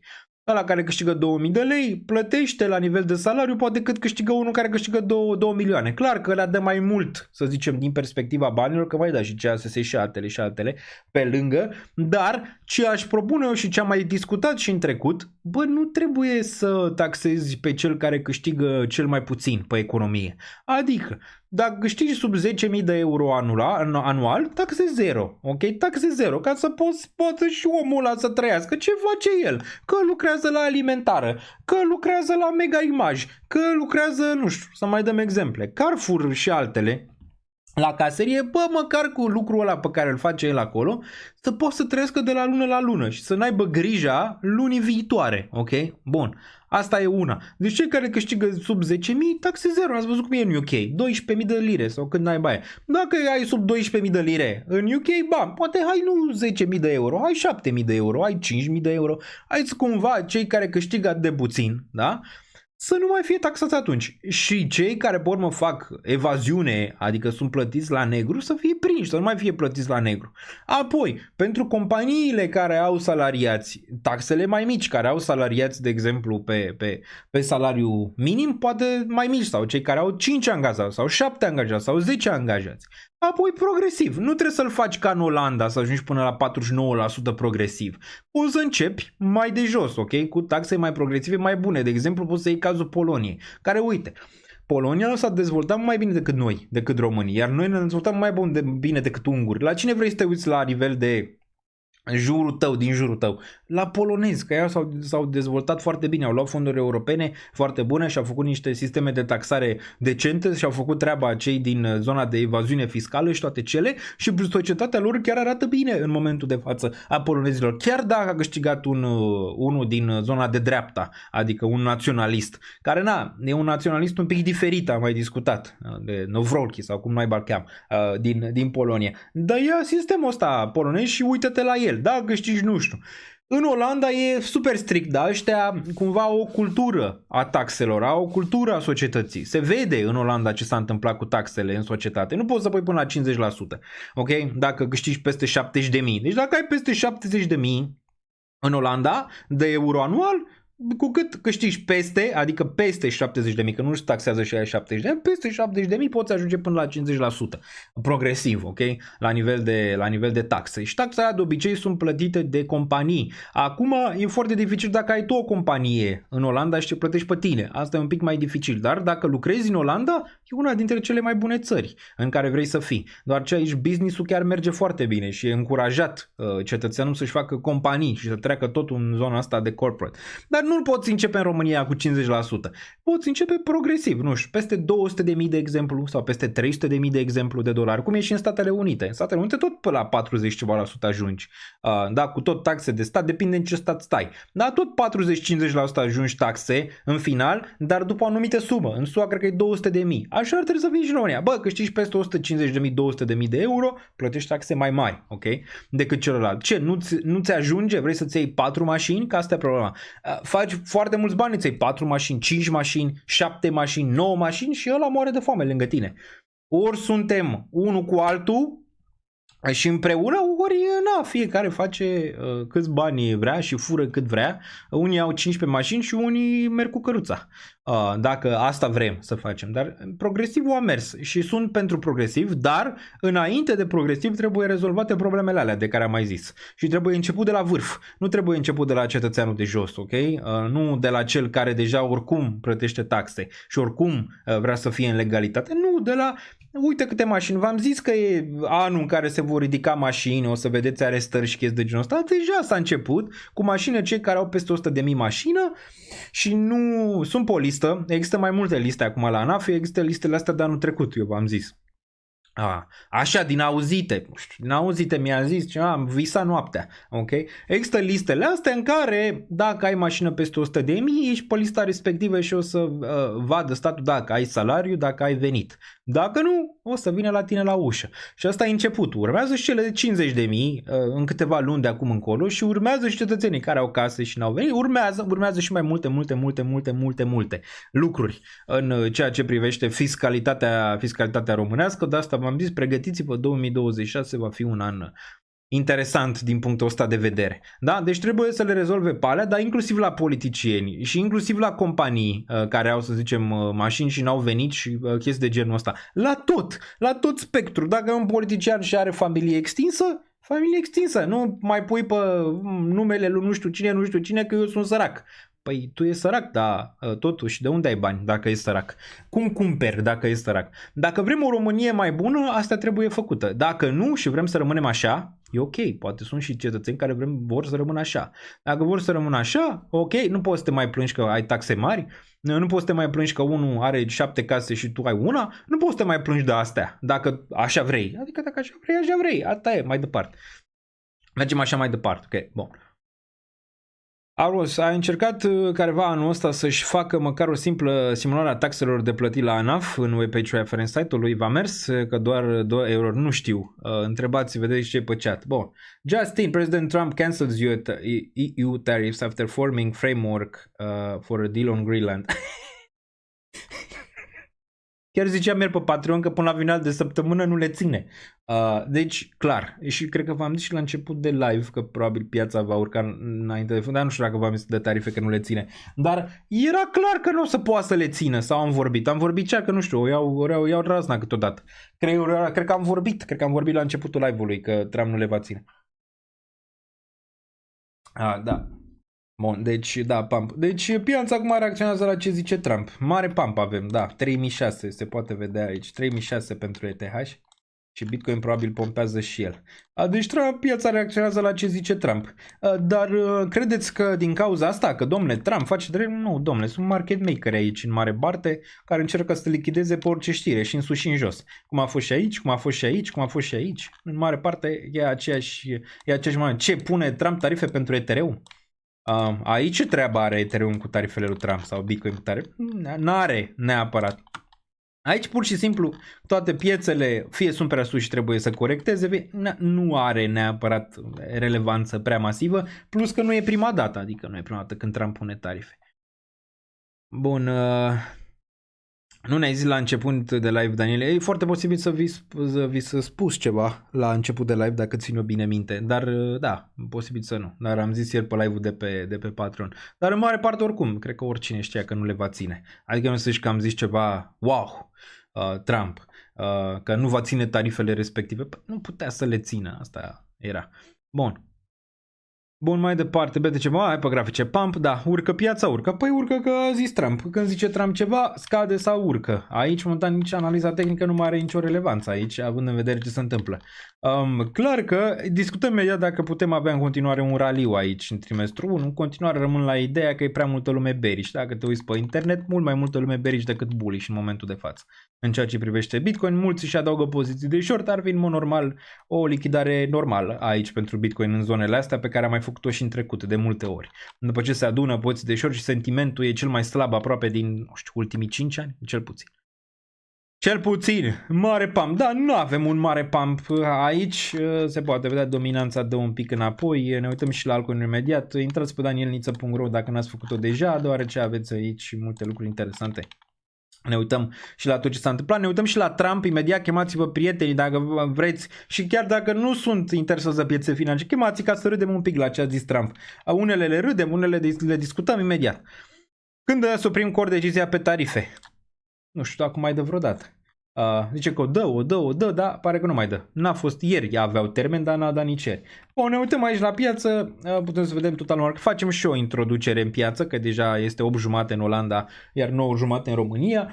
Pe piață avem așa, astăzi pregătiți-vă, apăsați butonul de like, total market cap-ul 0,59 pe urcare, volumele pe cripto, suntem pe cripto aici ca să fie destul de clar în urcare. Acum apare că e pe verde cât de cât pe volumele astea în urcare aici, ne uităm și pe grafice dacă există niște buyeri în regiunea asta de aici, pare că da, astăzi da, iar volumele de sell nu sunt chiar prea mari și asta discutam și ieri pe live-ul de pe Patreon, nu sunt prea mari aici față de cazurile precedente. Momentan volumele sunt slabe și la vânzători și la cumpărători, pare momentan totuși că vânzătorii n-au să zicem o putere atât de mare să ducă prețul aici, adică în zonele astea în care vor urci, 7775 și nu cred că se întâmplă acum. Ok, dacă se întâmplă, se poate întâmpla din zonele astea superioare, deoarece mai sunt aici niște poziții de lichidat, plus ce s-a mai adăugat aici la nivel de lichidări. Okay. Bun, mergem aici mai departe. Avem o marca urcă un pic, dominanța BTC-ului în scădere, dominanța ETH și în scădere, pare că Bitcoin și Ethereum performează mai prost azi decât unele altcoinuri. Poate vedea Ethereum 0.32, Bitcoin 0.44, BNB-ul slab, minus 1.17 aici, față de celelalte care sunt pe verde. XRP-ul stă bine, 2.29, Solana 2.32, poate facem un zoom dacă vreți să vedeți chiar și mai bine.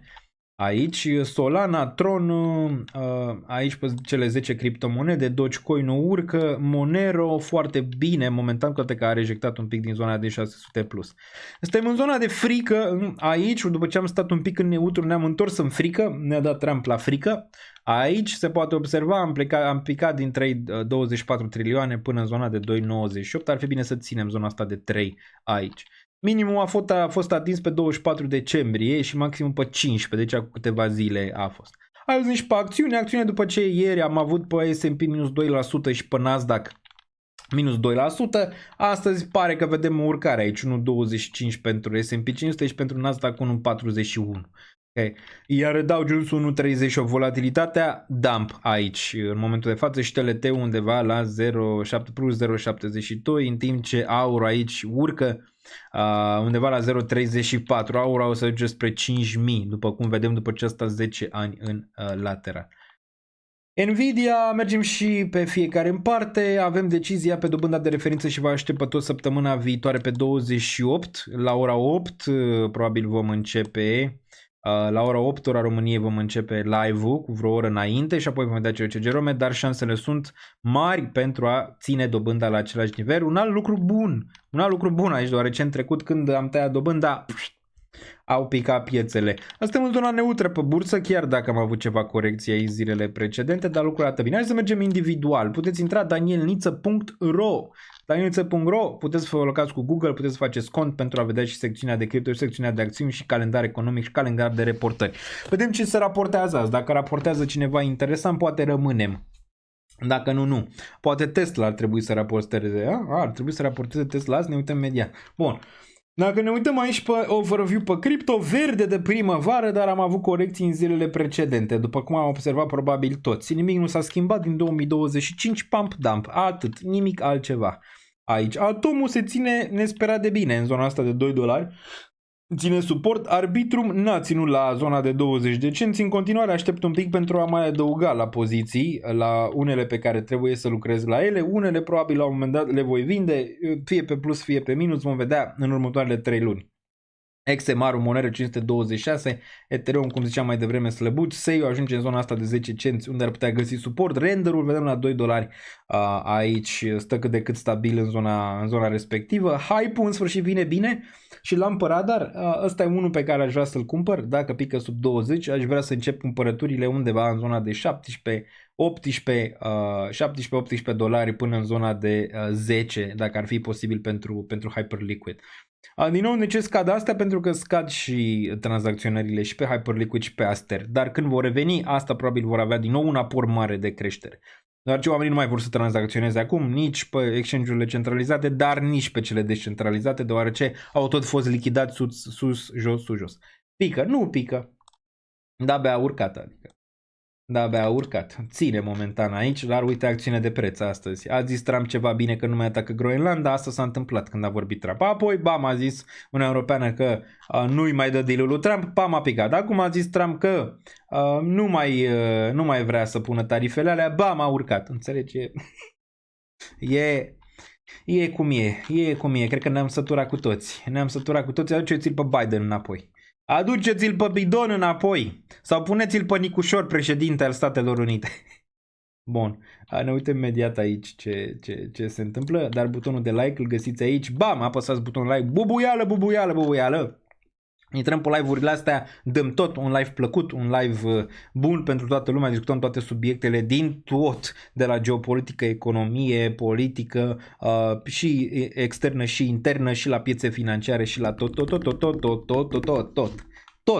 Un live pe care inteligența artificială încă nu poate să-l facă.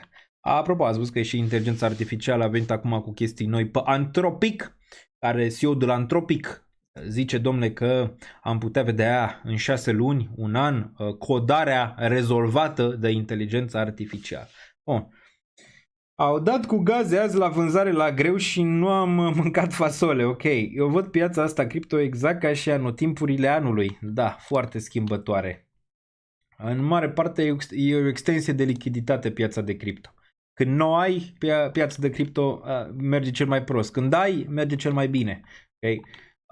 Bun. Plus că acum lichiditatea s-a dus în alte zone. Aia a fost problema. Asta nu înseamnă că nu va reveni. Problema e ce va mai rămâne până când revine lichiditatea din piața de cripto. Dar o să revină, inevitabil. A zis Trump ceva de cripto și o să vă zic un pic mai târziu, dar hai să ne uităm un pic mai departe ce e. Solana 130, Solana interesantă dacă... Sunați-mă când ajunge sub $80. Atunci vorbim de Solana.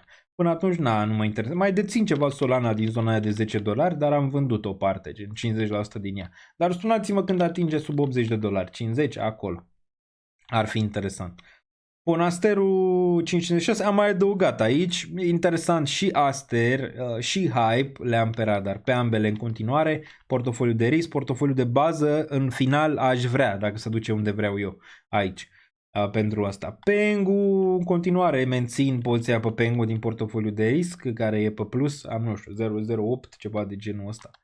În range-ul respectiv la nivel de preț mediu în ceea ce înseamnă Pengu, dar nici n-am mai acumulat Pengu, adică n-am mai luat La Fetch 0,24, 0,5 prețul mediu aici pentru Fetch, dar 0,5 poate să facă într-o zi dacă are chef. Dacă are chef, dacă nu are chef, poate să ducă la 15 cenți acest Fetch.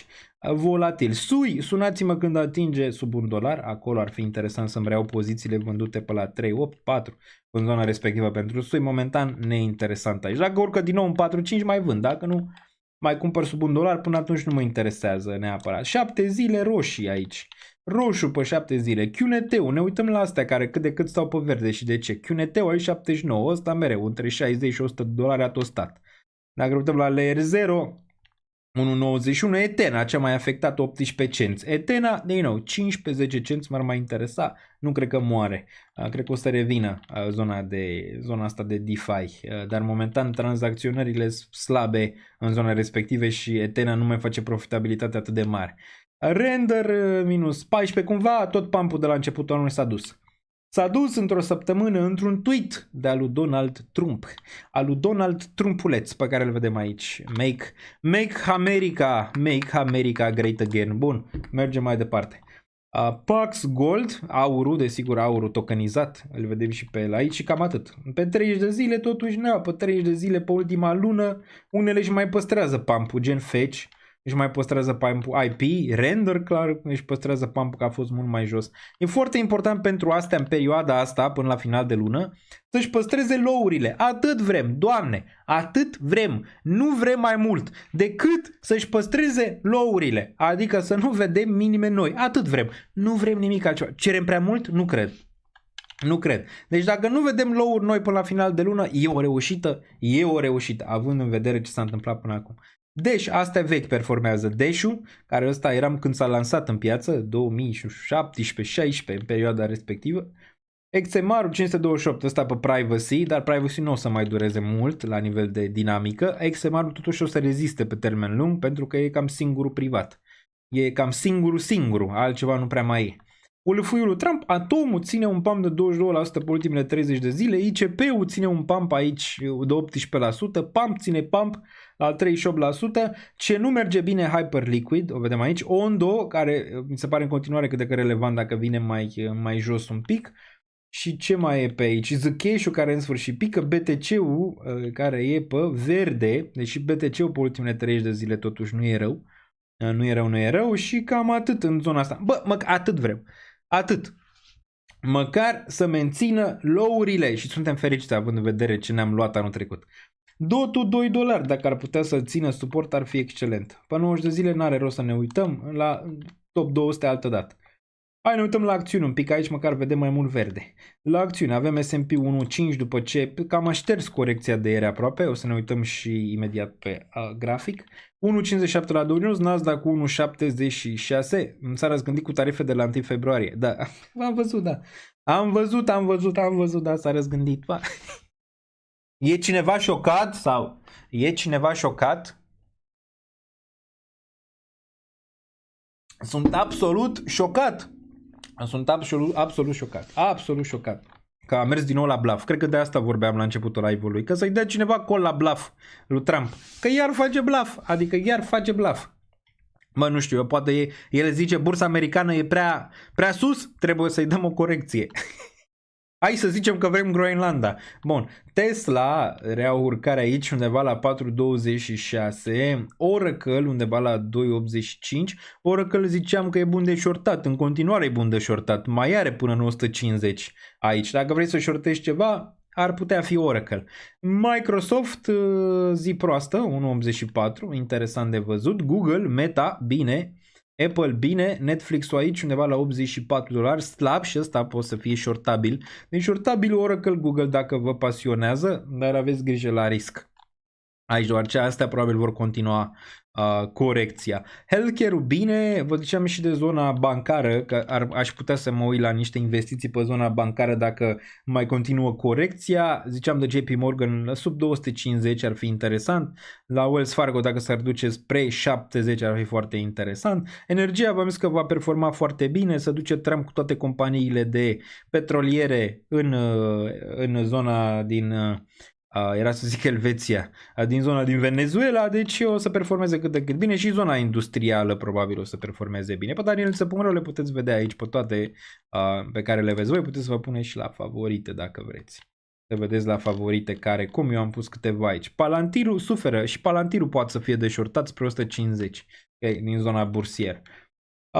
Pe calendarul economic nu avem multe lucruri decât săptămâna viitoare, mai avem Core PCU mâine, da, Core PCU vedem ce se întâmplă la inflația PC, dar nu cred că o să fie mare lucru, adică cred că o să rămână ok.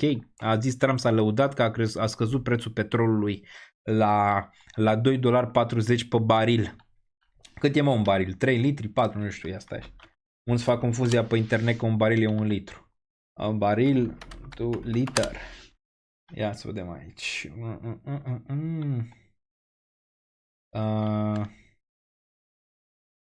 Bun, un baril e 159 de litri, dar nu e baril ăla. Zic, cum zic ei? Gas US price. Am uitat. Bun. Să-mi zică cineva pe chat, nu e baril. Cum zic ei mă la litru? Că ei nu au litru, au altceva. În fine. Nu mai țin minte. Nu mai țin minte. Galon cumva? Galon to liter. Bun. Da, galon, gata, mi-am amintit. 3,78. Deci 3 litri 78 aici. Din câte vedem. Deci cam da. Din câte se poate. Deci un litru 3,78.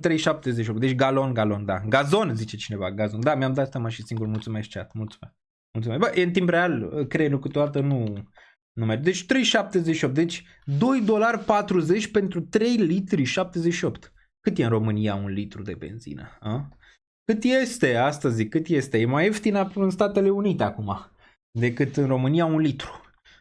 Bun, și o să fie și mai, a zis Trump, și mai, da? Vorbeam de inflație, de asta zic, inflația probabil nu va fi prea mare și probabil va continua să scadă. Da, va continua să scadă. Bun, nu avem mare lucru decât PC-ul mâine, poate să miște piața, dar mai mult o să miște Trump. Săptămâna viitoare avem important aici, avem importanță, dacă ne uităm. Avem pe 28, da, conferința de presă a lui Jerome Powell, o putem vedea aici, așteptat e 3,78 în prognoză. Deci puteți vedea și pe Daniel.ro calendarul economic, l-aveți toate într-un loc.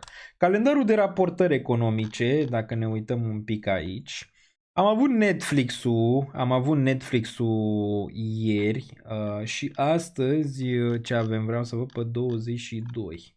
Pe 22 dacă avem ceva relevant, să căutăm Tesla. Ia stai. Avem aici un search. Tesla. Dacă e. Tesla pe 28, e adevărat? Tesla earnings date 2026. Da, pe 28, așa este pe 28, nu este astăzi Tesla, ok, deci avem săptămâna viitoare, săptămâna viitoare avem și FOMC și Tesla în aceeași zi. În aceeași zi. Ne întoarcem aici să vedem ce avem astăzi, dacă avem ceva important. Avem GU, dar nu e atât de important. American Express, nu avem mare lucru aici astăzi la nivel de raportări financiare. Vom vedea de săptămâna viitoare mai multe importante. Am avut băncile care au lovit destul de bine, ați văzut raportările, dar cam atât. Bun, actualizăm datele aici ca să fie toate la zi și apoi mergem mai departe. Mergem mai departe. Bun, la Netflix putem să vedem că Netflix aici, ia ce a făcut. EPS estimat 0,55, venitul actual 12, venit estimat 11 și a picat acțiunea. Deci dacă ne uităm la Netflix, rapid, 85 se poate vedea, a picat ieri la cu toate că a lovit earnings-urile aici, interesant. Bine, a atins în sfârșit zona de target 83 care era din nivelul ăsta. Mai poate să corecteze, da, e deșortat fix aici? Nu, dacă are un bounce măcar în 98. Dar ulterior probabil să facem 63 acest Netflix. deoarece totuși e supraevaluată acțiunea cu mult, ceva de genul ăsta pentru ea. Probabil din nou va avea un dip de genul ăsta, dar va fi de cumpărat, da, Netflix rămâne relevant. Netflix va veni și pe partea de fotbal, din ce în ce mai mult. Nu știu dacă ați văzut, de exemplu, Premier League-ul acum este pe Amazon. Mă uit la meciurile de la ora, nu știu, 2, 1 jumate din Premier League pe Amazon al lui Bezos și va continua asta. Ați văzut că în România, știți cine are, nu vreau să dau nume, unde puteți vedea Premier League-ul, dar astea o să continue, să fie pay-per-view peste tot de acum încolo. Bun, comparația e inutilă, aici România nu e America și viceversa. Nu știu exact la ce te-ai referit, la nivel de benzină sau ce? Da, clar, dar totuși într-o țară în care salariul nu este la nivel de America, benzina e prea scumpă dacă mă întreb pe mine. Dar de ce e scumpă? Nici dacă s-ar ieftini petrolul, benzina din România tot n-ar fi mai ieftină. De ce? Cartelul, tată. Cartelul care oricum o să țină prețurile în sus. Înțelegi? Chiar că se ieftinește. La vezi și la mâncare și la altele. Vreți să vorbim despre Mercosur acum, înainte să intrăm mai departe? Vorbim despre Mercosur, dacă vreți. Deoarece e tevatură pe Mercosur. Că, domnule, e super rău. Sau unii zic că e super rău, sau unii zic că e super bine. Okay? Și chestia e simplă. Fără să ne uităm la articolul pe care l-am postat pe X sau la mine pe site. Îl găsiți și pe ăsta dacă mergeți aici.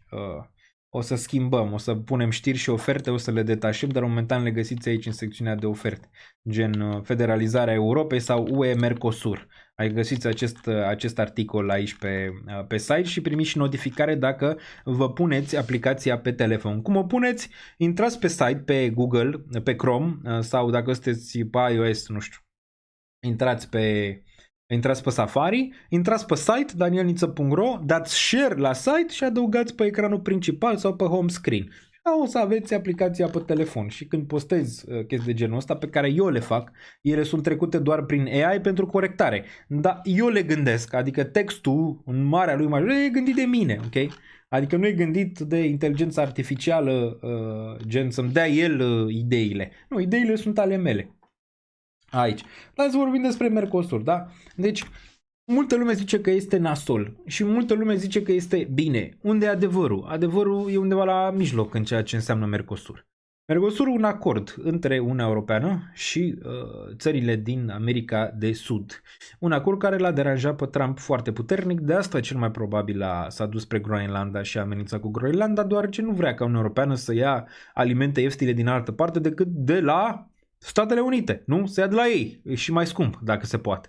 Plus că Trump vrea să ia el de la țările respective, nu să ia Uniunea Europeană. Dar e un acord bun overall pentru țările membre, dar și pentru cetățeni. Cetățenii care, în următoarea perioadă, nu va fi instant, poate să fie o lună, poate să fie 6, poate să fie un an, vor plăti prețuri mai mici la anumite alimente, la anumite produse, la anumite chestii. Băi, prețuri mai mici. Ok? Deci pentru cel care consumă, e excelent. Pentru cei care produc anumite alimente din Uniunea Europeană, pentru ei nu este chiar grozav. Știți că pentru fermieri sau pentru producători e mai greu, deoarece trebuie să concureze cu celelalte țări care vin cu produse mai ieftine și făcute într-un anumit mod. Clar că în continuare vor fi reguli europene, nu? Că nu va veni ceva din zona aia fără să fie 100% proof de regulile Uniunii Europene, nu? Or să le facă aia pe regulile respective, înțelegi? Dar mâna de lucru posibil să fie mai ușoară. Acum, și fermierii au primit foarte mulți bani la Uniunea Europeană. Fonduri, chestii, trestii. Dar și mulți dintre ei le-au folosit prost. Și acum trebuie să devină mai competitivi. Asta e chestia. Bă, trebuie să devină mai competitivi. Uniunea Europeană oricum îi ajută și o să-i ajute în continuare pe cei de aici, Uniunea Europeană. O să devină mai competitivi. Dar da, o să fie greu pentru ei la început. Deci, ca să fie clar și ce au zis pe internet prostii, pentru cetățean e foarte bine prețuri mai mici. Asta vrei, nu? Nu vrei să plătești mult mai mult. Vrei să plătești prețuri mai mici, nu? Și Uniunea Europeană a găsit acest acord pentru a diminua prețurile și să nu mai avea inflația pe care o avem în momentul de față. Și vrea să facă deal și cu India și vrea să facă deal și cu China. Acum eu vă ziceam, băi, mașinile chineze, de ce nu le dăm drumul în Europa dacă Trump e atât de vocal că ne pune tarife? Hai să dăm drumul la mașinile respective cu tarife mai mici și atunci cetățeanul din nou o să plătească mai puțin. Acele mașini mi se pare excelente la nivel de tehnologie. De ce să luăm Tesla când putem să luăm BYD, dar la un preț mai mic? Îl distrugi pe Musk așa, un pic, și distrugi și SUA un pic și le dai peste nas. Dar, pe de altă parte, distrugi și industria ta cât de cât, deoarece ăștia trebuie să devină și ei mai competitivi pe auto. Ăștia pe auto care și au devenit leneși la nivel de industrie. Cumva repornești motorul european prin a face din nou competitivitate, nu? Dar asta cu Mercosur. Auziți fel de teorii, de chestii peste chestii pe internet. Asta e. Lucrurile sunt clare pentru cetățeanul care cumpără. Excelent. Pentru ceilalți trebuie să adapteze rapid. Dacă nu, nu mai e ce a fost, știi, acum. Să mai e atât de mare monopol cât ai avut până acum. Ok? La nivel european. Că ați văzut că și toate lanțurile alea de supermarketuri țin. Unul e fermierul, unul e producătorul și unul e cel care ajunge să-ți vândă. Trebuie și asta reglementate. Bă, nu mai poți să pui o cotă de 500% la produsul tău în supermarket sau, nu știu, chiar și 20% adaos comercial. Adică toate astea trebuie cumva să se regleze. Deci asta cu Mercosur. Acum mai vorbim și despre federalizarea Europei. Deci Mercosurul găsiți aici, vreau am explicat eu. Da? Tot articolul pe care îl găsiți aici pe danielniță.ro, vi-l pun aici, da? Cumva vreți să-l citiți, îl găsiți și pe X pe Twitter. Îl găsiți și pe X pe Twitter, îl găsiți și aici, da, intrați. Bun, deci asta. Acum vom vedea cum e folosit el în final, ok? Deci asta cu Mercosur. Dacă mergem mai departe și ne uităm la federalizare, deci federalizarea Uniunii Europene, am discutat un pic la început, da, despre ea aici. Întrebarea mai pură e să fie dacă întrebarea e cum, că cel mai probabil se va întâmpla și deja se întâmplă aici, se poate vedea. Bun, deja zic că se întâmplă. Asta e suficient să te uiți la direcție. În ultimii ani tot mai multe decizii se duc inevitabil spre centru atunci când subiectele devin serioase. Nu? Ați văzut, când lucrurile sunt serioase, decide Bruxelles. Securitate și apărare, energie și infrastructură, sancțiuni politică externă, migrație și frontiere, industrie și tehnologie. Dar că nu poți să faci această federalizare instant, doar ce trebuie să se voteze de țările membre. De asta probabil momentan n-ar trece, de asta nici nu se întâmplă. În practică, crizele împing Europa către coordonare. Nu suntem încă într-un stat federal, dar suntem pe un drum în care deciziile mari nu mai pot rămâne la 27 de mini dezbateri separate. Da, nu mai pot rămâne acolo. Asta e realitatea brutală. Dacă lumea devine mai dură, lentul devine mai vulnerabil, adică trebuie să ne mișcăm mai repede. Groenlanda și Terpe, exemplu, de ce ai nevoie de o singură voce aici, ok? Am discutat mai devreme Davos, despre ce se vorbește acolo, imediat ajungem și la Trump, vedem ce zice aici. Trump al nostru, uite, vi-l arăt la Davos, sunt multe postări cu el, o să trecem fiecare în parte. Așa a ajuns azi, a avut probleme cu Air Force, a avut ceva probleme avionul și până la urmă a aterizat, pe urmă cred că a luat elicopterul sau ceva de genul ăsta, uite, trece un tren în spate până în Elveția. O să ne uităm un pic aici, o să ne uităm, uite, că a zis aici că without us you'll speak German. German is the main language of Switzerland. Cumva le-a amintit la toți că fără Statele Unite vorbeau în germană. Cu domnul, îl știm foarte bine, ăla cu muștăcioară. Bun, da, hai să terminăm aici pe zona de piețe financiare, dacă ne uităm, le lăsăm pe astea. Aveți mai multe articole aici, adică vă puteți uita despre Tesla, despre Groenlanda, tarife, le puteți citi, despre inflație, sunt multe aici, le puteți găsi. Și desigur dashboard-ul, plus aveți perks-uri dacă vă faceți cont, de exemplu acele cadouri pe care le-am dat parțial, le-am dat doar cele în cripto momentan, urmează și membership-urile mâine când am timp și restul de cadouri, gen ledger-ul pe care le-am promis și toate cele câștigătorilor, dar până acum am dat peste 2500 în cripto. Ok, și plus dacă pui și la Patreon și toate cele, te duci peste 5.000, plus multe alte lucruri care au fost adăugate în acel cadou de Crăciun, care o să se întâmplă cel mai probabil anual în zona de Crăciun, dar cei care au cont pe danielniță.ro au avut, să zicem, posibilitatea de a participa la acel concurs. Bun, mergem mai departe. Deci pe acțiune am văzut, pe cripto nu prea mai e ceva aici de văzut, decât că piața momentan pare că are un pam și mergem la piețe.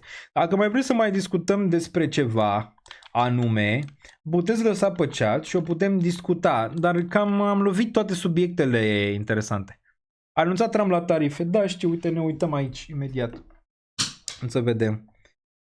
Swedish Foreign Minister on X. Good that Trump has now backed away from tariffs for those who have supported Denmark. Ok, bun, da. Bun, Golden Silver dump after... Deci, da, ok, bun. 135 de milioane de shorts în short squeeze a fost lichidat din cripto, ok. Bun. Da, deci în mare parte era real că asta se va întâmpla. Adică nu e un mare șoc. Nu e un mare șoc deloc. Nu e un mare șoc deloc. Bun, vreau să mă uit aici să văd exact ce știre s-a dat și cum. Se mișcă un pic greu X, nu știu de ce. Nu știu de ce se mișcă greu. Dar mă uit imediat să văd de ce se mișcă așa greu. Aveți puțină răbdare. Aveți puțină răbdare.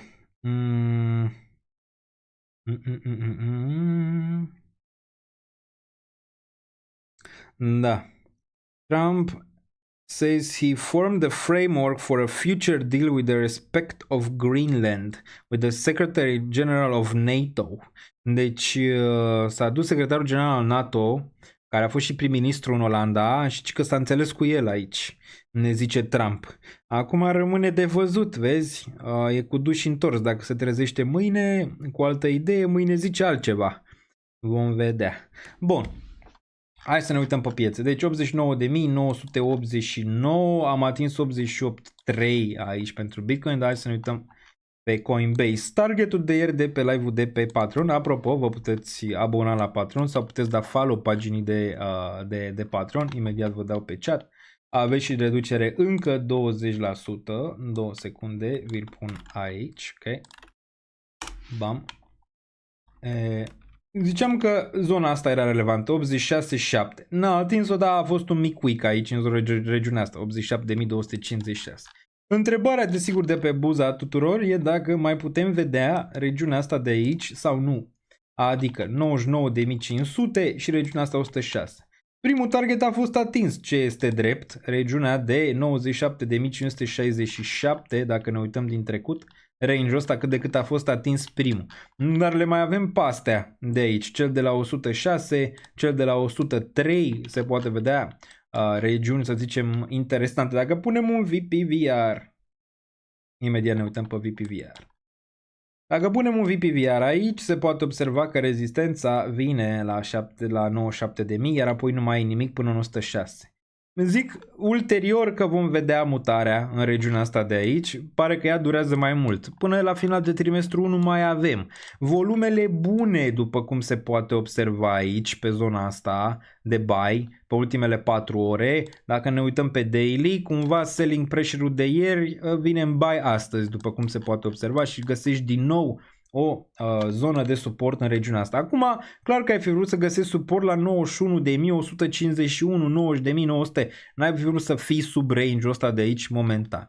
Dar de obicei Bitcoin își ia timp pentru mutări și a luat timp și aici pentru mutarea 97.000.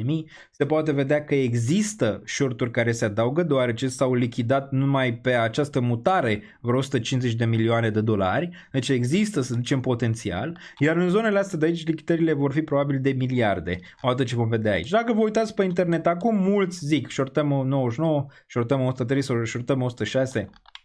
Sau range-urile astea de aici, ar fi păcat ca piața să nu pedepsească shorții din range-ul ăsta și de-abia apoi să le facă poate o mutare înapoi în range. Vom vedea, dar în continuare în trimestrul 1 spre asta înclin. Acum, dacă corectăm și mergem în lateral înainte de FOMC, foarte bine, e foarte posibil ca reacția de la FOMC de săptămâna viitoare să fie inversă de trecut, adică în trecut când venea Jerome Powell tăia dobânda, aveai poate un mic pump, ulterior la câteva zile distanță aveai dump.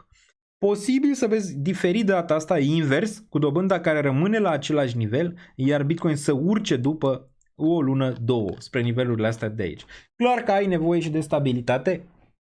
Din punct de vedere al Japoniei, că am văzut că s-a întâmplat ceva ieri, dar a venit cel de la BOJ și a zis că dacă e vreo criză, putem din nou interveni în piața de currency, adică pe yen-dolar, da? A zis că poate interveni dacă e o problemă și piețele să stea liniștite, deci cumva a calmat un pic piața, că ei lucrează la asta și a ține economia pe linia de plutire. Iar Trump cumva știm deja, piața deja s-a cam, nu neapărat săturat, s-a ajustat să zicem momentan la ce zice Trump, market makerii mai au câteva mutări momentan și încă mai merge. De ce? Că mereu se adaugă short-uri de fiecare dată când Trump face anumite chestii, vezi mereu chestii negative și vrei să shortezi. Clar că era o idee bună. Dacă ai fi shortat ieri alaltăieri aici pentru BTC când Trump a anunțat tarifele. De ce zic că nu ține neapărat de cripto? Păi în momentul când Trump a anunțat tarifele, Bitcoin chiar creștea. Țineți minte, cred că duminică, sâmbătă, nici nu mai țin, duminică, Bitcoin creștea. Deci creștea, a anunțat tarifele și creștea, n-avea nicio treabă. S-a deschis piața de futures americană și de-abia atunci, luni a fost închisă piața bursieră, dar a fost futures. Și de-abia atunci ai văzut și pe sesiunea asiatică că Bitcoin a picat. Cumva nu ține neapărat doar de cripto și asta ți arată la nivel de lichiditate în momentul de față aici. Okay? Ține mai mult de ce se întâmplă în celelalte piețe, dar reacția Bitcoin a fost aproape zero, chiar urca în momentul când Trump a anunțat tarifele respective. Okay? Bun. În continuare lucrurile n-arată rău la weekly pentru Bitcoin și pot să vă zic și de ce, deoarece sellerii în fiecare săptămână încearcă să împingă prețul, dar histograma îți arată că sunt din ce în ce mai slabi. Inclusiv în această săptămână. Se poate vedea aici. Se poate schimba cu o candelă roșie? Mereu. Asta nu e 100% aici. Am zis cazul din 2018, care a mai fost unul similar, în care n-ai trecut cu histograma pe verde. Dar din nou, din zona asta de aici te poți aștepta măcar la un bounce de câteva săptămâni, poate chiar luni în ceea ce înseamnă Bitcoin. Iar dacă te uiți la MACD, în continuare, da, ăsta poate șerpui aici o perioadă, ulterior vom vedea mutarea în zona superioară, similar cum am văzut în toate cazurile precedente la nivel de MACD, la nivel de stocastic. Acum nu înseamnă neapărat că ăsta imediat va face. Ce ți arată ăsta? Ți arată că piața e cât de cât oversold. Asta ți arată în momentul ăsta, zona asta. Nu înseamnă neapărat că nu mai poți sta aici, doar ce ăsta merge după preț. E un oscilator. Dar trebuie deja să știți asta.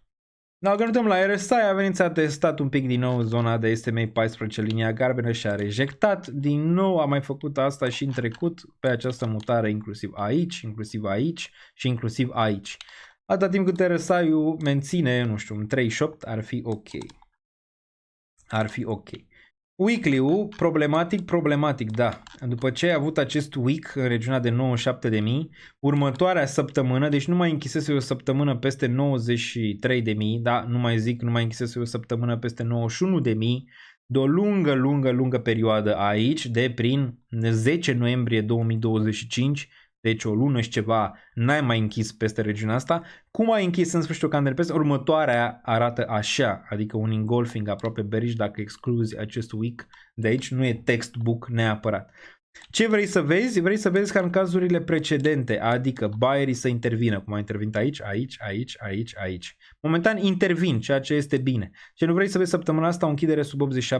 De ce? Dacă vezi închidere sub 87.8, cel mai probabil vei testa din 84 și mai jos, ok? Bun, dar momentan vedem cum închide săptămâna. O închidere bună ar fi 90.000. 90.000 ok, 90.000 6, 90.000 8 ok pentru a putea vedea săptămâna viitoare în zona superioară. Dacă ne uităm din nou la EMA-uri, 100 EMA a testat aici, era o zonă încercare de evadare, s-a oprit în 55 EMA, 21 EMA. Aceste zone în care dacă e sub trendul scârție, se poate vedea. Iar acum în continuare stai la 100 EMA. Ce bounce ai avut aici? Din zona asta în zona asta? 21%. Media e 30 de obicei. 30% te-ar duce la 106.000.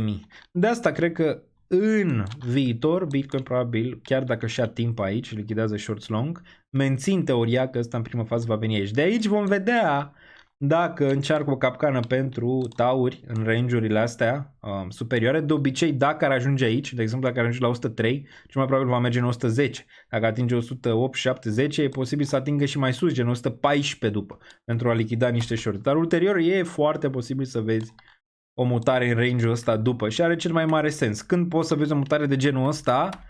Am mai zis, probabil în trimestru 2, dacă bursa face mutarea pe care o face. Acum, dacă Trump menține și situația se degradează, poți să o vezi mai rapid, direct.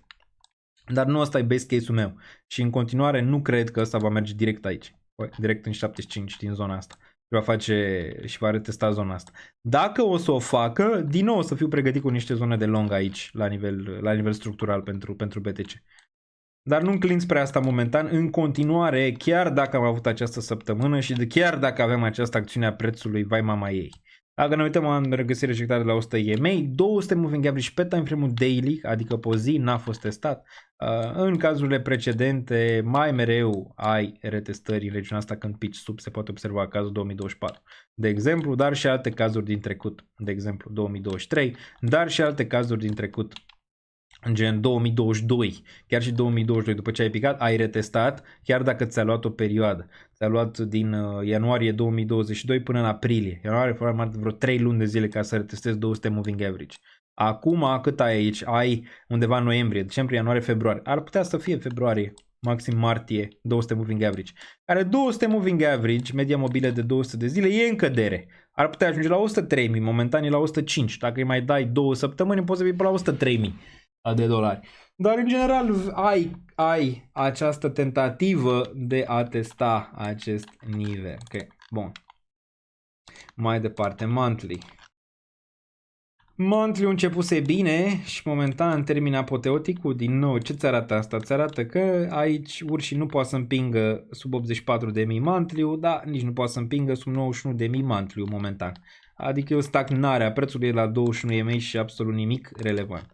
Se arcuiește totuși RSI-ul pe monthly și asta e bine de menționat. Pe de altă parte, așa arată MACD-ul, care am mai discutat despre el. Toată lumea zice că gata bear market, gata bear market. Da, dacă a fost așa în trecut, nu înseamnă că acum, în acest caz în care acest MACD ți-a urcat mult peste nivelul precedent, nu poate să facă asta. Ok? Nu poate să facă asta sau asta înainte să-ți corecteze neapărat în bear. Și asta poate să fie all-time high. Okay? Deci, din nou, aici ai avut deja super agresiv regiunile astea, deoarece 2018-2021-2 a fost super agresiv. Aici nu e neapărat nevoie să ai aceeași mutare pe care ai avut-o aici la nivel de MACD.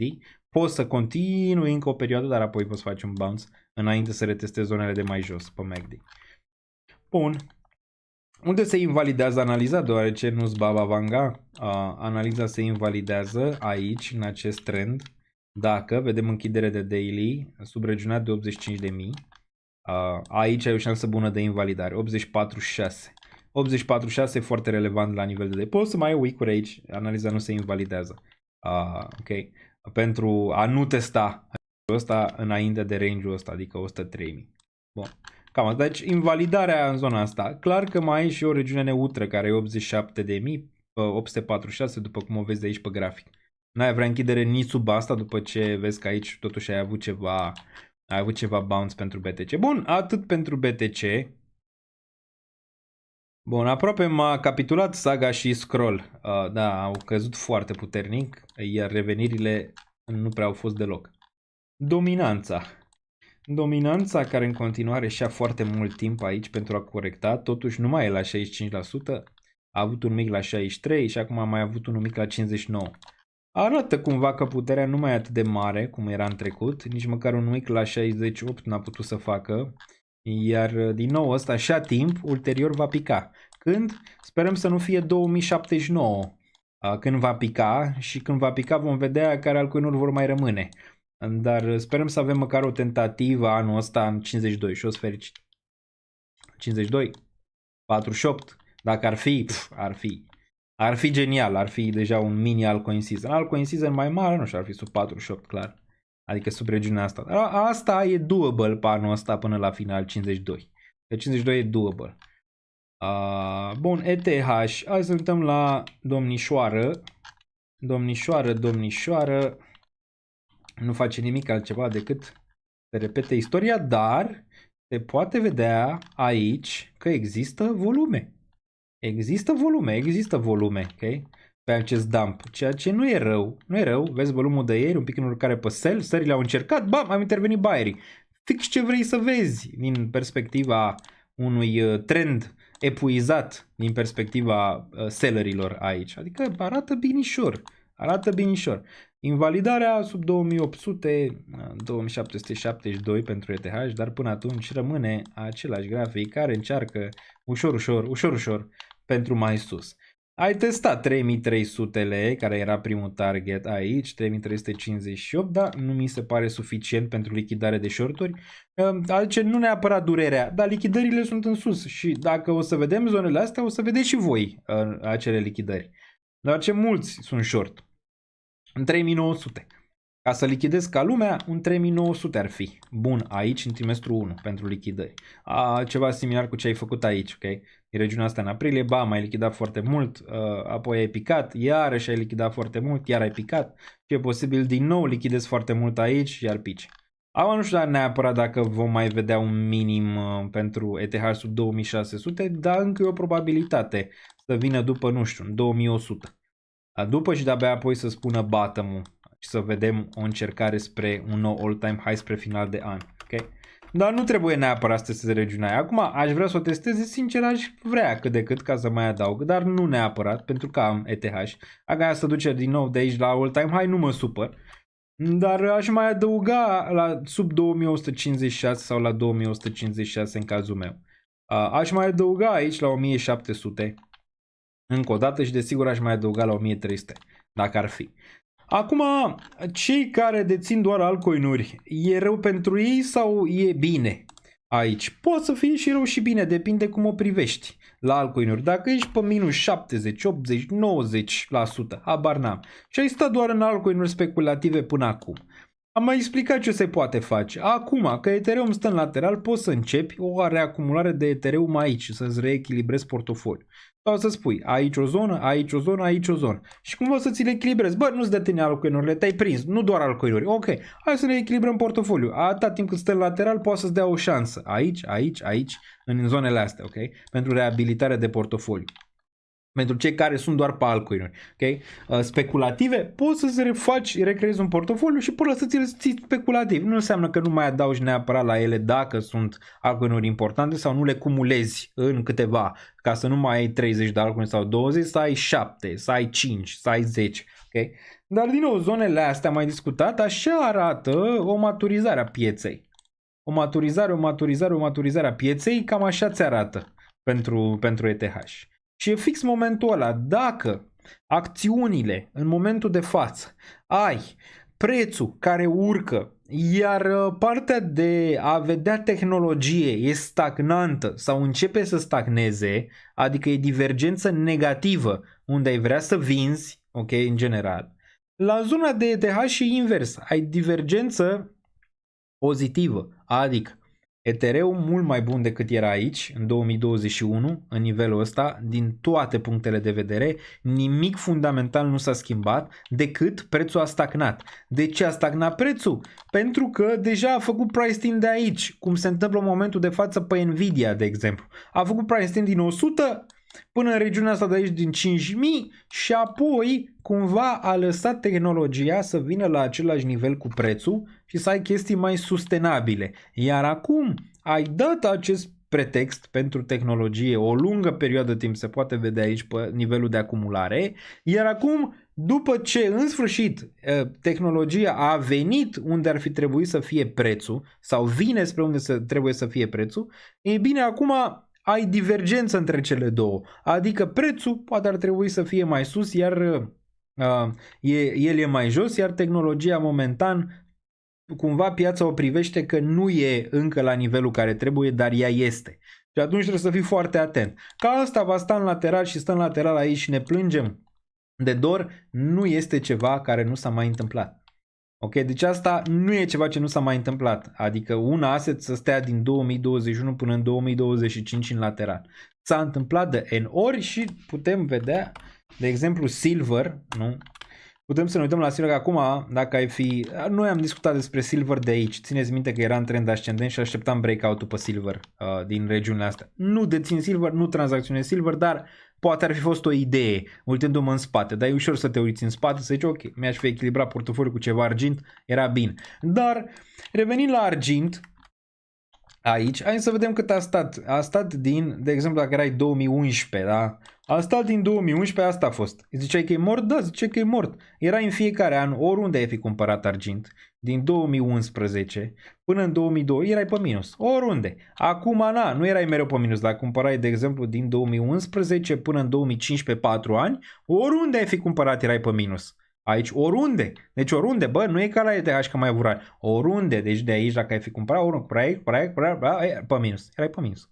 Până când aveai mai avut un raliu, da, inclusiv aici erai pe minus, în 2020, ok? În ceea ce privește argintul. Dacă l acumulai din 2011 până în 2020, apoi a avut un breakout major.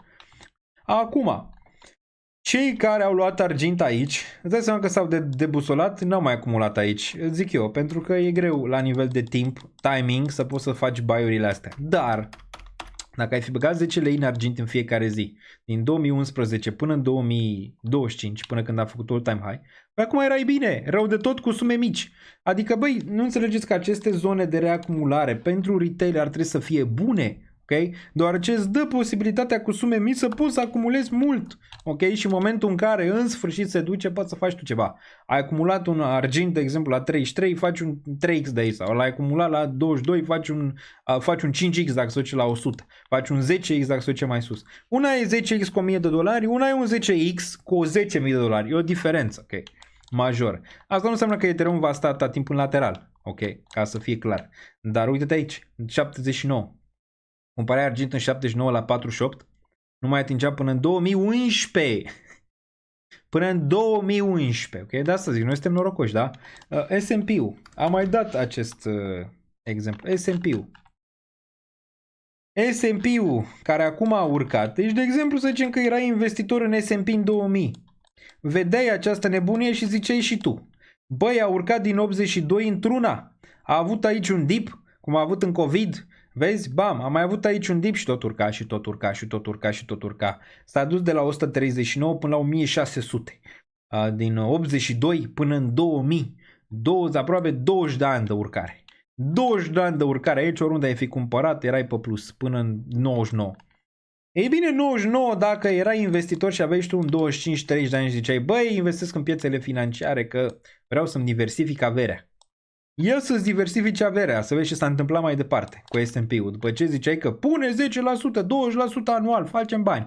Ei bine, dacă intrai în 2000 în dot-com bubble, dacă cumpărai din 2000 până în 2003, da, aici, oriunde ai fi cumpărat orice, erai pe minus. Ok? La nivel de S&P. 3 ani la rând. 3 ani oriunde, în fiecare zi cumpărai, în fiecare zi erai pe minus. Sau overall aici, nu în fiecare zi. Da, overall erai pe minus aici în 2003. Deci în 2003 la 3 ani distanță.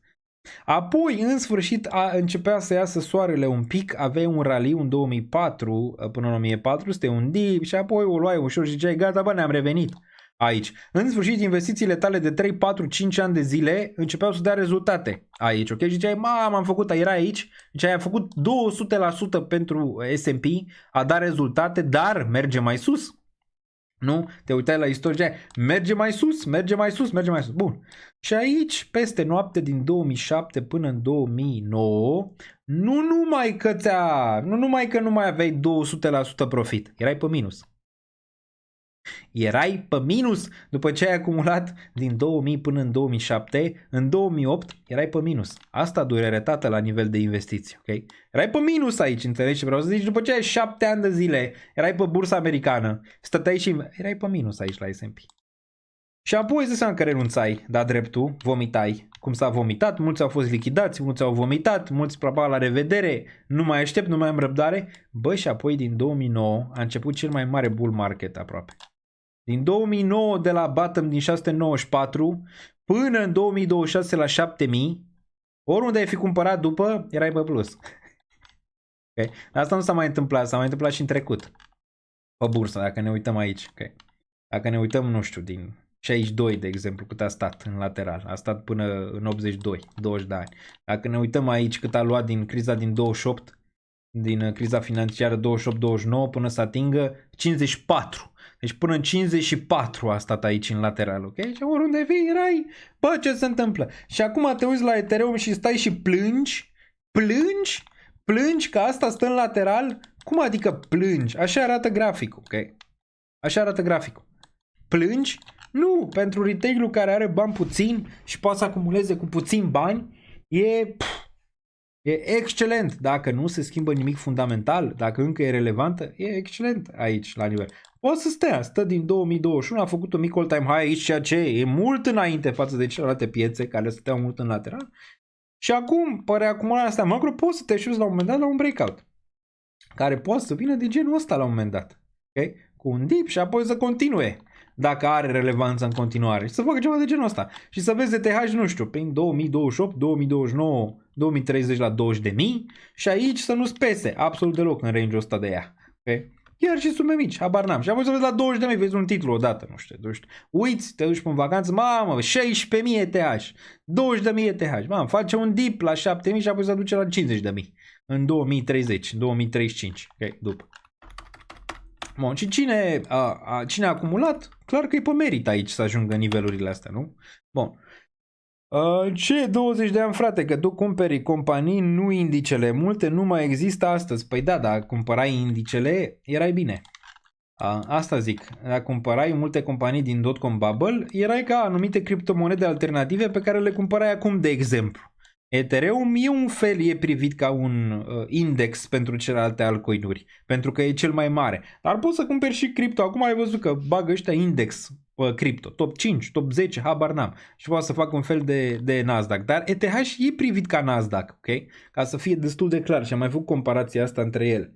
Nasdaq, S&P are, să zicem, similar, are traiectorii similare aici, și cu argint, și cu aur, și cu Nasdaq, și cu S&P, ETH la nivel de performanță și maturizare. Se maturizează, aveți răbdare și cu maturizarea lui, că la un moment dat va performa din nou, dar nu știm câți vom mai fi în momentul când va performa.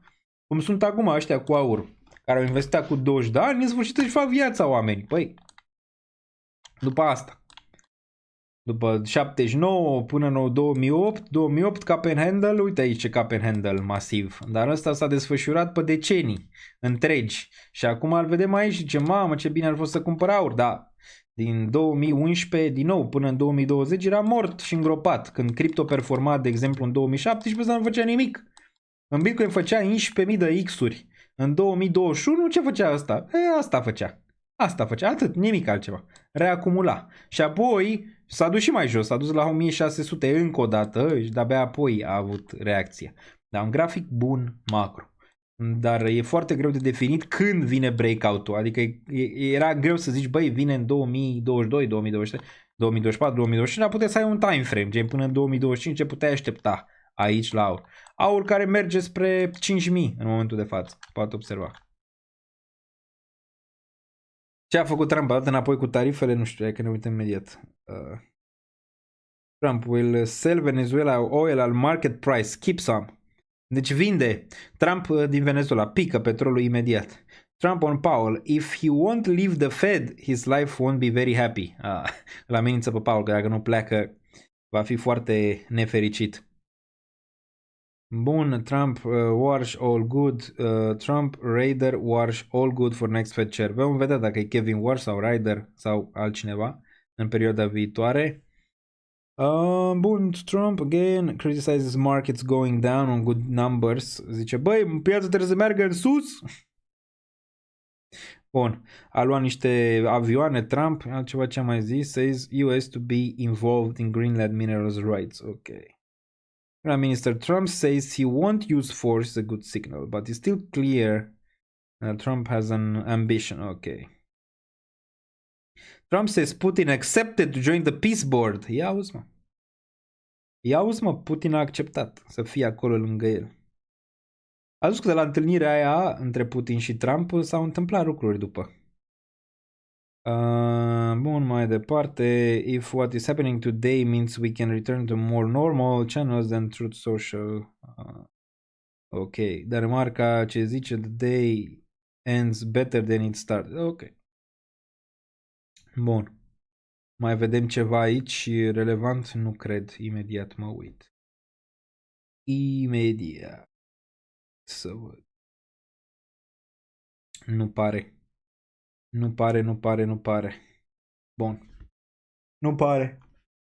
Bun, mai cam atât pe zona asta și de ETH. ETH care din nou nu arată chiar rău aici, a rejectat un 3058, s-a dus binișor aici pe această urcare, 3059, are rezistență la 3063 nivelul ăsta momentan. E foarte posibil să mai încerce retestări aici de câteva ori înainte de o mutare din nou în zona superioară, ceea ce a făcut și până acum, uite aici, scărițe. Scărițe, a făcut scărițe, bam liftul, scărițe, bam liftul, scărițe, bam, acum pe scărițe, încă o dată, n-am mai luat liftul direct. Scărițe și aici din nou liftul. Da, deci nimic, înseamnă că n-are momentan o direcție reală de market making, momentan. Dar din nou n-arată neapărat rău. Dacă ne uităm la EMA-uri, 200 moving average vine în 3630. Ar trebui măcar un 3630 aici pentru ETH. În trimestru 1, dacă ne uităm la weekly, același lucru ca la Bitcoin, la fel și MACD-ul, același lucru. Sellerii încearcă, dar nu reușesc momentan să ducă prețul unde vor. 100 EMA din nou, dacă închide peste 3021 ok, dar ar fi foarte bine să închide peste 3145. Bun, altceva aici. Manta urcă un pic, dar a picat foarte puternic, dar ceva volume aici vin de nicăieri pentru Manta. Hai măcar să vină 30 de cenți, că poate scăpăm de ea. XTZ, Tezos, nu prea ne interesează. ZK, ok, ține interesant. Ce ziceam? De altcoin-uri simplu. Până la final de lună trebuie să țină aceste zone. ZK ai 0024. Nu vrei să-l vezi sub 0024. Ar fi foarte frumos să țină chiar și 0028. Ar fi un început bun. Pentru că nu mai ai minime în scădere aici și ții nivelul ăsta. Și atunci ai putea să ai un target de 5 cenți după. Și spre asta înclin în ceea ce înseamnă ZK. De exemplu, dar și celelalte altcoin-uri. La fel și ăsta, minim în urcare, la macro, ceea ce nu e rău aici. La asta vrei să vezi același lucru, să nu-l vezi sub 147 sau sub week-ul ăsta de aici. E la fel și la Theta, pentru o mutare înapoi în 50 de cenți, în 54, același lucru. N-ai voie sub 25, vrei să menții chiar și regiunea asta de aici din 28. Ondo, măcar să țină un 0.34, dar la Ondo m-ar interesa poate mai mult să văd dacă atinge din nou week-urile astea de aici pentru ceva entry-uri. Solana, din nou, ține nivelul ăsta, e posibil și Solana în primă fază să vezi un 157 înainte de o corecție mai mare. TIA, același lucru. Ce vrem de la aceste altcoin-uri e atât, nu vrem nimic mai mult, să ține bottom până la final de lună și apoi dacă reia 61 de cenți, bottom confirmat aici subsol local pentru altcoin-uri și atunci ai target la 1.11 pentru asta, ok? Când ai confirmat subsolul local. Subsolul local se confirmă, minim mâncare și urcare peste 61 de cenți. Chiar și dacă testează înapoi spre 61 de cenți, șansele cresc exponențial ca să pună bottom aici și apoi să vezi 1.13. Și la nivel de cum arată oscilatorii, ești acolo în mare parte pentru ele. Ați văzut că și când a picat piața, ele n-au mai avut căderi atât de mari, inclusiv ieri. Adică cădeau similar cum cădea Bitcoin și ETH. Sui încearcă ceva aici, în continuare nu mă bag să iau aici Sui în nivelul ăsta. Vedem dacă ține în următoarea săptămână 2.142. M-ar interesa sub 1. Link-ul în continuare încearcă un bottom. Nu vrem să vedem daily, închidere sub 12. Are testat de mai multe ori regiunea asta, trebuie să ține doar 12 până la finala de lună pentru a vedea o mutare în 16-18 după de la ea. Dacă ne uităm aici la weekly, în continuare răsai un pic sus, dar ești într-o regiune în care poți să te gândești la subsol, iar stocasticul e deja aici. E deja frământat și MACD-ul îți arată la fel ca Bitcoin ETH, adică histograma îți arată similar, că sellerii ar fi epuizați aici în continuare. În fiecare săptămână se epuizează și nu pot duce prețul mai jos. Inclusiv săptămâna asta s-au epuizat. Etena, slabă, a făcut nou minim, după cum se poate observa, față de altele, dar Etena s-a ținut mai bine în trecut, poate de asta. Dar a făcut nou minim, sub nivelul ăsta de aici din decembrie, ceea ce altele au ținut. Nu știm unde e suportul, decât la 14 mai e pentru Etena aici, atât. 14 m-ar interesa pentru Etena, dar mai slabă ca restul, mult mai slabă ca restul. Altcoin-urile astea mai mici pare mai interesante. BNB-ul nu știu de ce a corectat, a avut ceva știri, nu știu, dar BNB-ul trebuie să ține 823, oricum e sus deja. ICP-ul binișor și el chiar a avut o urcare aici undeva la 46, încearcă o formațiune de bottom, ulterior s-a testat 9 noiembrie, deci aici era oricum de sell și ziceam de zona asta pentru el, pentru ICP. 9-15 din nou ar putea vedea la un moment dat. Nu mai e nimeni interesat de altcoin-uri oricum, deci vii într-o zonă în care poți să te aștepți ca astea să mai aibă din nou mutări. Silverul, da, astăzi înapoi după ce Trump a zis ce a zis, dar în continuare în trend ascendent, chiar corectează până în 81, ulterior probabil vom vedea 105-110 de la asta. Avem și criptomonede de urmărit aici, avem Pump, care încearcă un bottom mai devreme, confirmarea vine la 0034, m-ar interesa sub 0016, Astero aici, în care nu a ținut nivelul de 0.65, dar încearcă un bottom și daily-ul ăsta arată binișor, dar confirmarea vine de-abia peste 0.65, ca mai apoi să poți testa 0.78, 0.89 de la el. Mi-amintește mult de Pengu, dar aici ar fi o regiune de risc mai scăzut, deoarece știu unde să tai poziția, gen sub 50 de cenți. Pengu în continuare bine, ține 0094 minim în urcare. Acum confirmarea vine la 0016, urcă peste 0016 vom vedea mai sus. Arată interesant pentru o formațiune de subsol local. Hyperliquid în continuare slab, a făcut nou minim față de altele care au ținut bine. De ce? Pentru că ăsta a ținut prea bine și încă mai are de dat. Pe orice scădere ăsta se amplifică scăderea. 19, 16, 14. Astea sunt zonele marcate aici pentru Hyperliquid, unde voi adăuga în sfârșit la Hyperliquid. Novo Nordisk cade un pic după ce a avut o tentativă de urcare peste 62 și cam atât. Hai să vedem la Stonks și ieșim, că deja e târziu și probabil vă uitați și la Champions League. Am văzut că Barcelona era condusă, acum a egalat. Acum a egalat, în rest nu prea sunt goluri astăzi pe Champions League. Bun, mai departe. Baba. Mâine joacă și FCSB-ul. Nu cred că pierde. Bun, Baba. Baba în continuare un grafic foarte bun macro. Și în continuare n-am vândut nimic. De ce? Păi uite cum arată graficul. Arată bine. Ai avut reacumulare din 2022 până în 2025, 3 ani în care prețul a stat în lateral. Și aici am și acumulat. Baba. Ai în sfârșit o mutare aici în 81 cu suport, urci peste, găsești suport la 113 și apoi urci la 190. Arată bine. Mutarea reală ar trebui să fie înapoi spre regiunile de 230 până în regiunea de 267 până în regiunea de 311 unde vedem și all time high. Arată bine structural. Adică structura BAB arată interesant și pare predispus la niște all time high-uri frumoase. Acum vom vedea dacă face asta și mai dă o oportunitate aici de acumulare. În continuare ăsta e interesant de acumulat aici, având în vedere cum arată. Okay? Asta e ceva în care vrei să ții, de exemplu, pe termen mai lung la nivel de grafic, atâta timp cât nu-ți sparge structura la 70.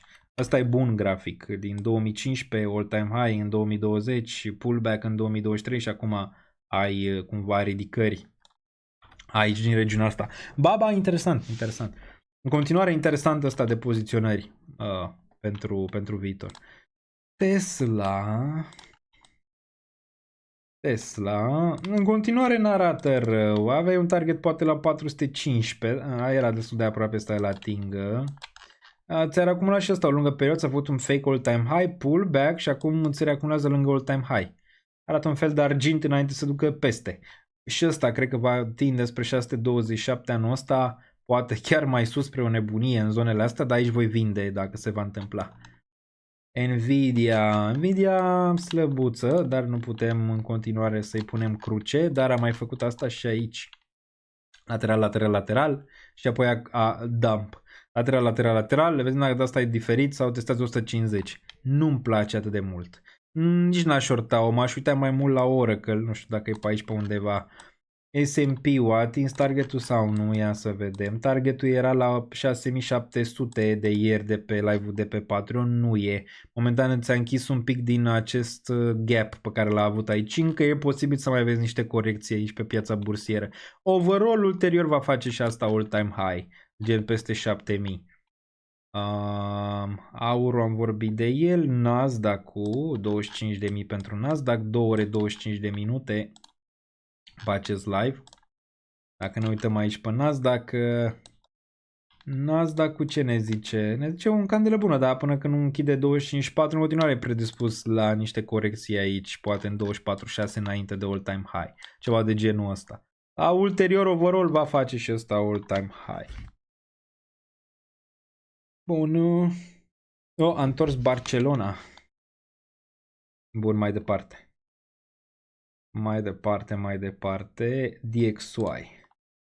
DXY am zis că în Q1 ar trebui să urce, da, uite, cu tevatura asta cu tarifele a dat un pic înapoi, da, cred că tot va veni în 100, 103 în trimestru 1, poate un pic mai sus și ulterior spre final de an se face sub 95.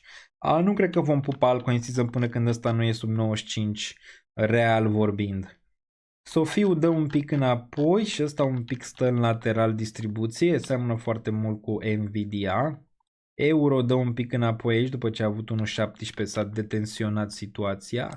PLTR-ul 165 și ăsta mi se pare un pic la nivel de distribuție, n-a shorta. Netflix-ul în continuare mi se pare slab, dar a ajuns la un suport. Dacă are o tentativă în zona superioară ar putea fi încercat până în 69-70. Ăsta la fel și Oracle, v-am zis și de pe live-urile precedente și pe Patreon.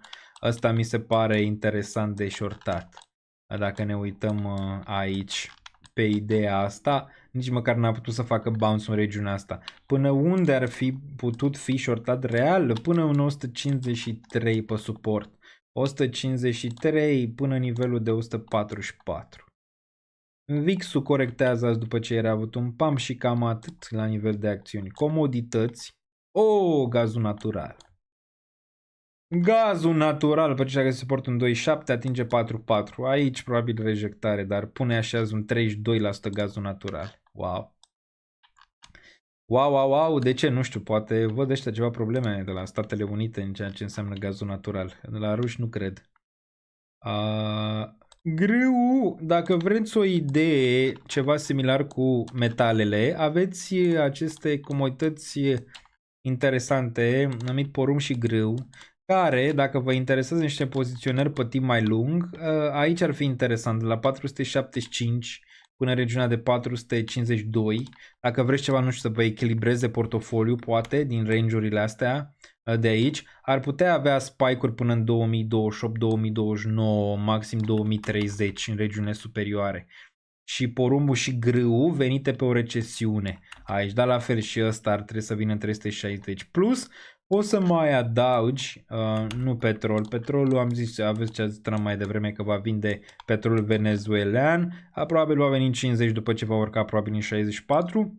Poți să te gândești la TLT, tot așa, de construire de poziții pe TLT, dacă vine înapoi în regiunea de 82. Asta ai putea să vezi de la TLT până în 2028-2030, dar ulterior și ăsta va avea o incursiune în 120 după TLT-ul. Dau înapoi și bonzurile în sfârșit de aici, deoarece Trump revine la idei mai reale, la fel și US 30, la fel și US 2 dă un pic înapoi. Cam atât, analiză completă pe toate piețele interesante aici, cum vă place. Dacă vă place acest live, loviți butonul de like și salut și pe cei din reluare. Bitcoin arată binișor, vom vedea, dar cred că din nou pe termen scurt, dacă să facem o analiză, poate să întoarcă 91.8, 92.3 în zilele viitoare, după cum arată aici, ok? Trump trebuia să mai amâne un pic decizia. Eu ziceam că vine joi-vineri, așa mi s-o patru, joi-vineri, că Trump se va răzgândi și vom vedea din nou un bounce pe piețe. Pare că a venit mai devreme, iar Bitcoin din nou va face ce face el cel mai bine, va lichida niște shorts probabil în perioada viitoare, după ce a ținut regiunea asta. Și pe termen scurt te poți așa la 92.000 aici de la BTC. Dacă ne uităm la EMA-uri, ai 921 EMA tot în regiunea asta și vom vedea după.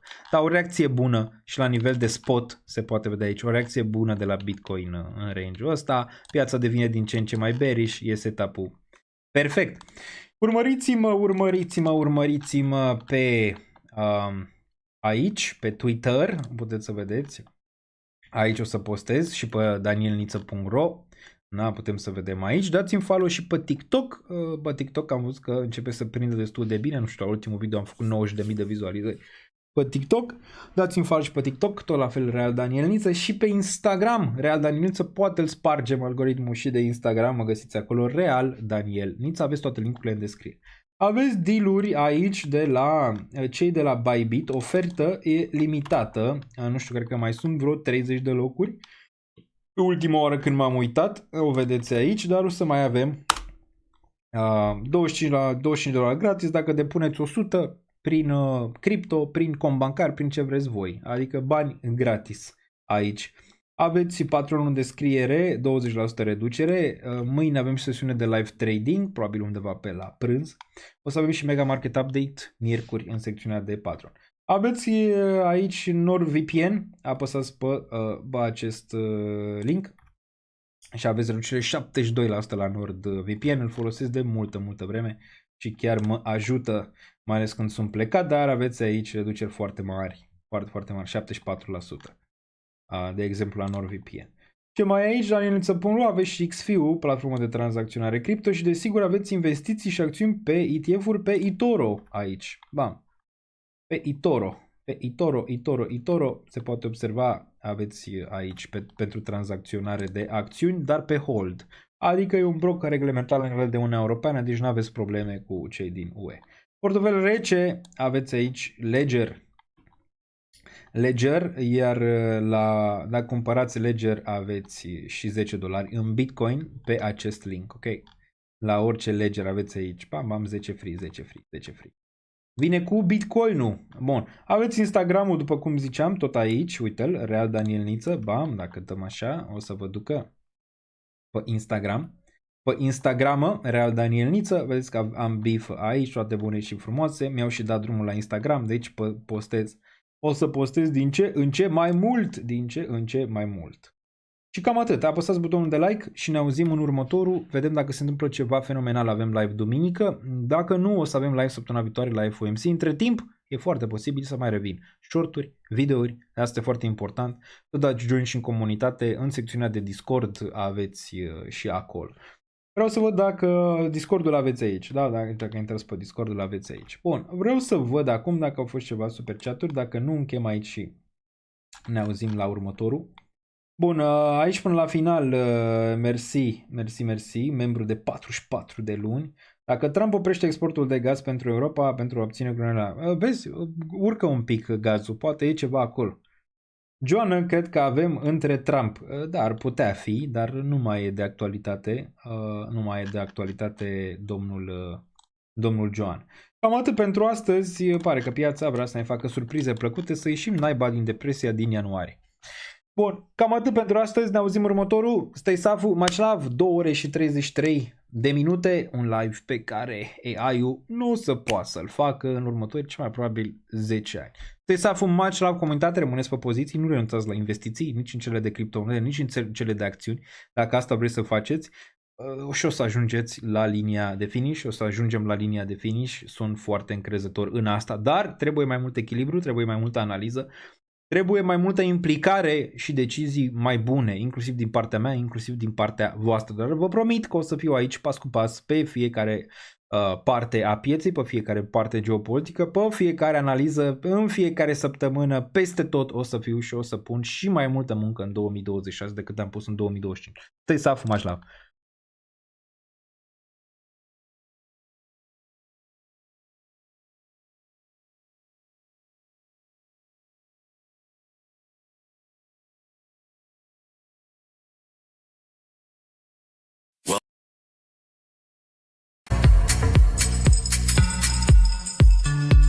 Banii, să nu vă... Încă nu e investit, nu e cheltuit. Nu mai am niciun leu.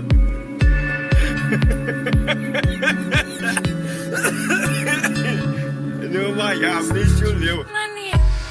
Ce clădim, ca m-a spus meșterul Manole, ce a clădit ieri, a căzut alalt, cade și după aia e de la capăt.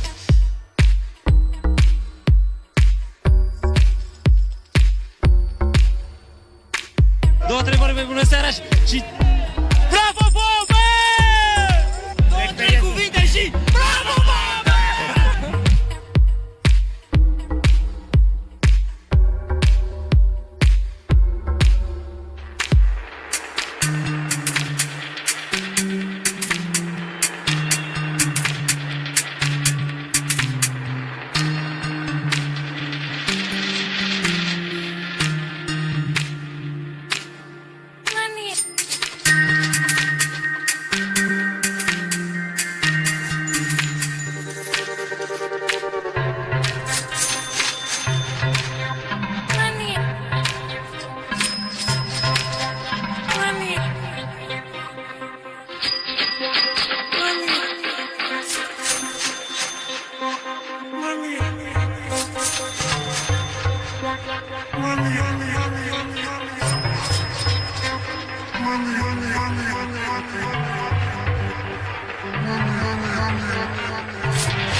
investesc în astfel de monede.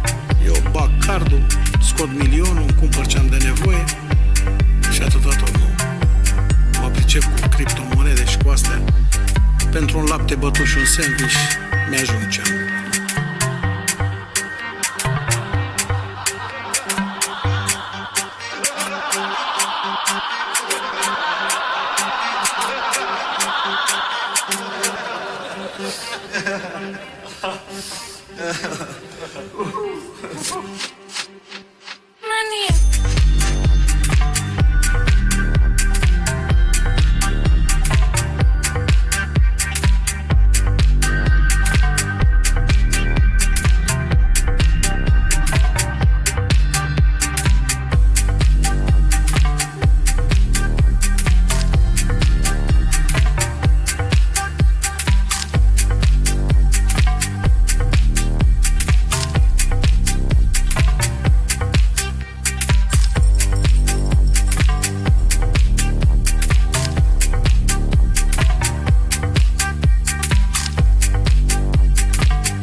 putting down mandate to promote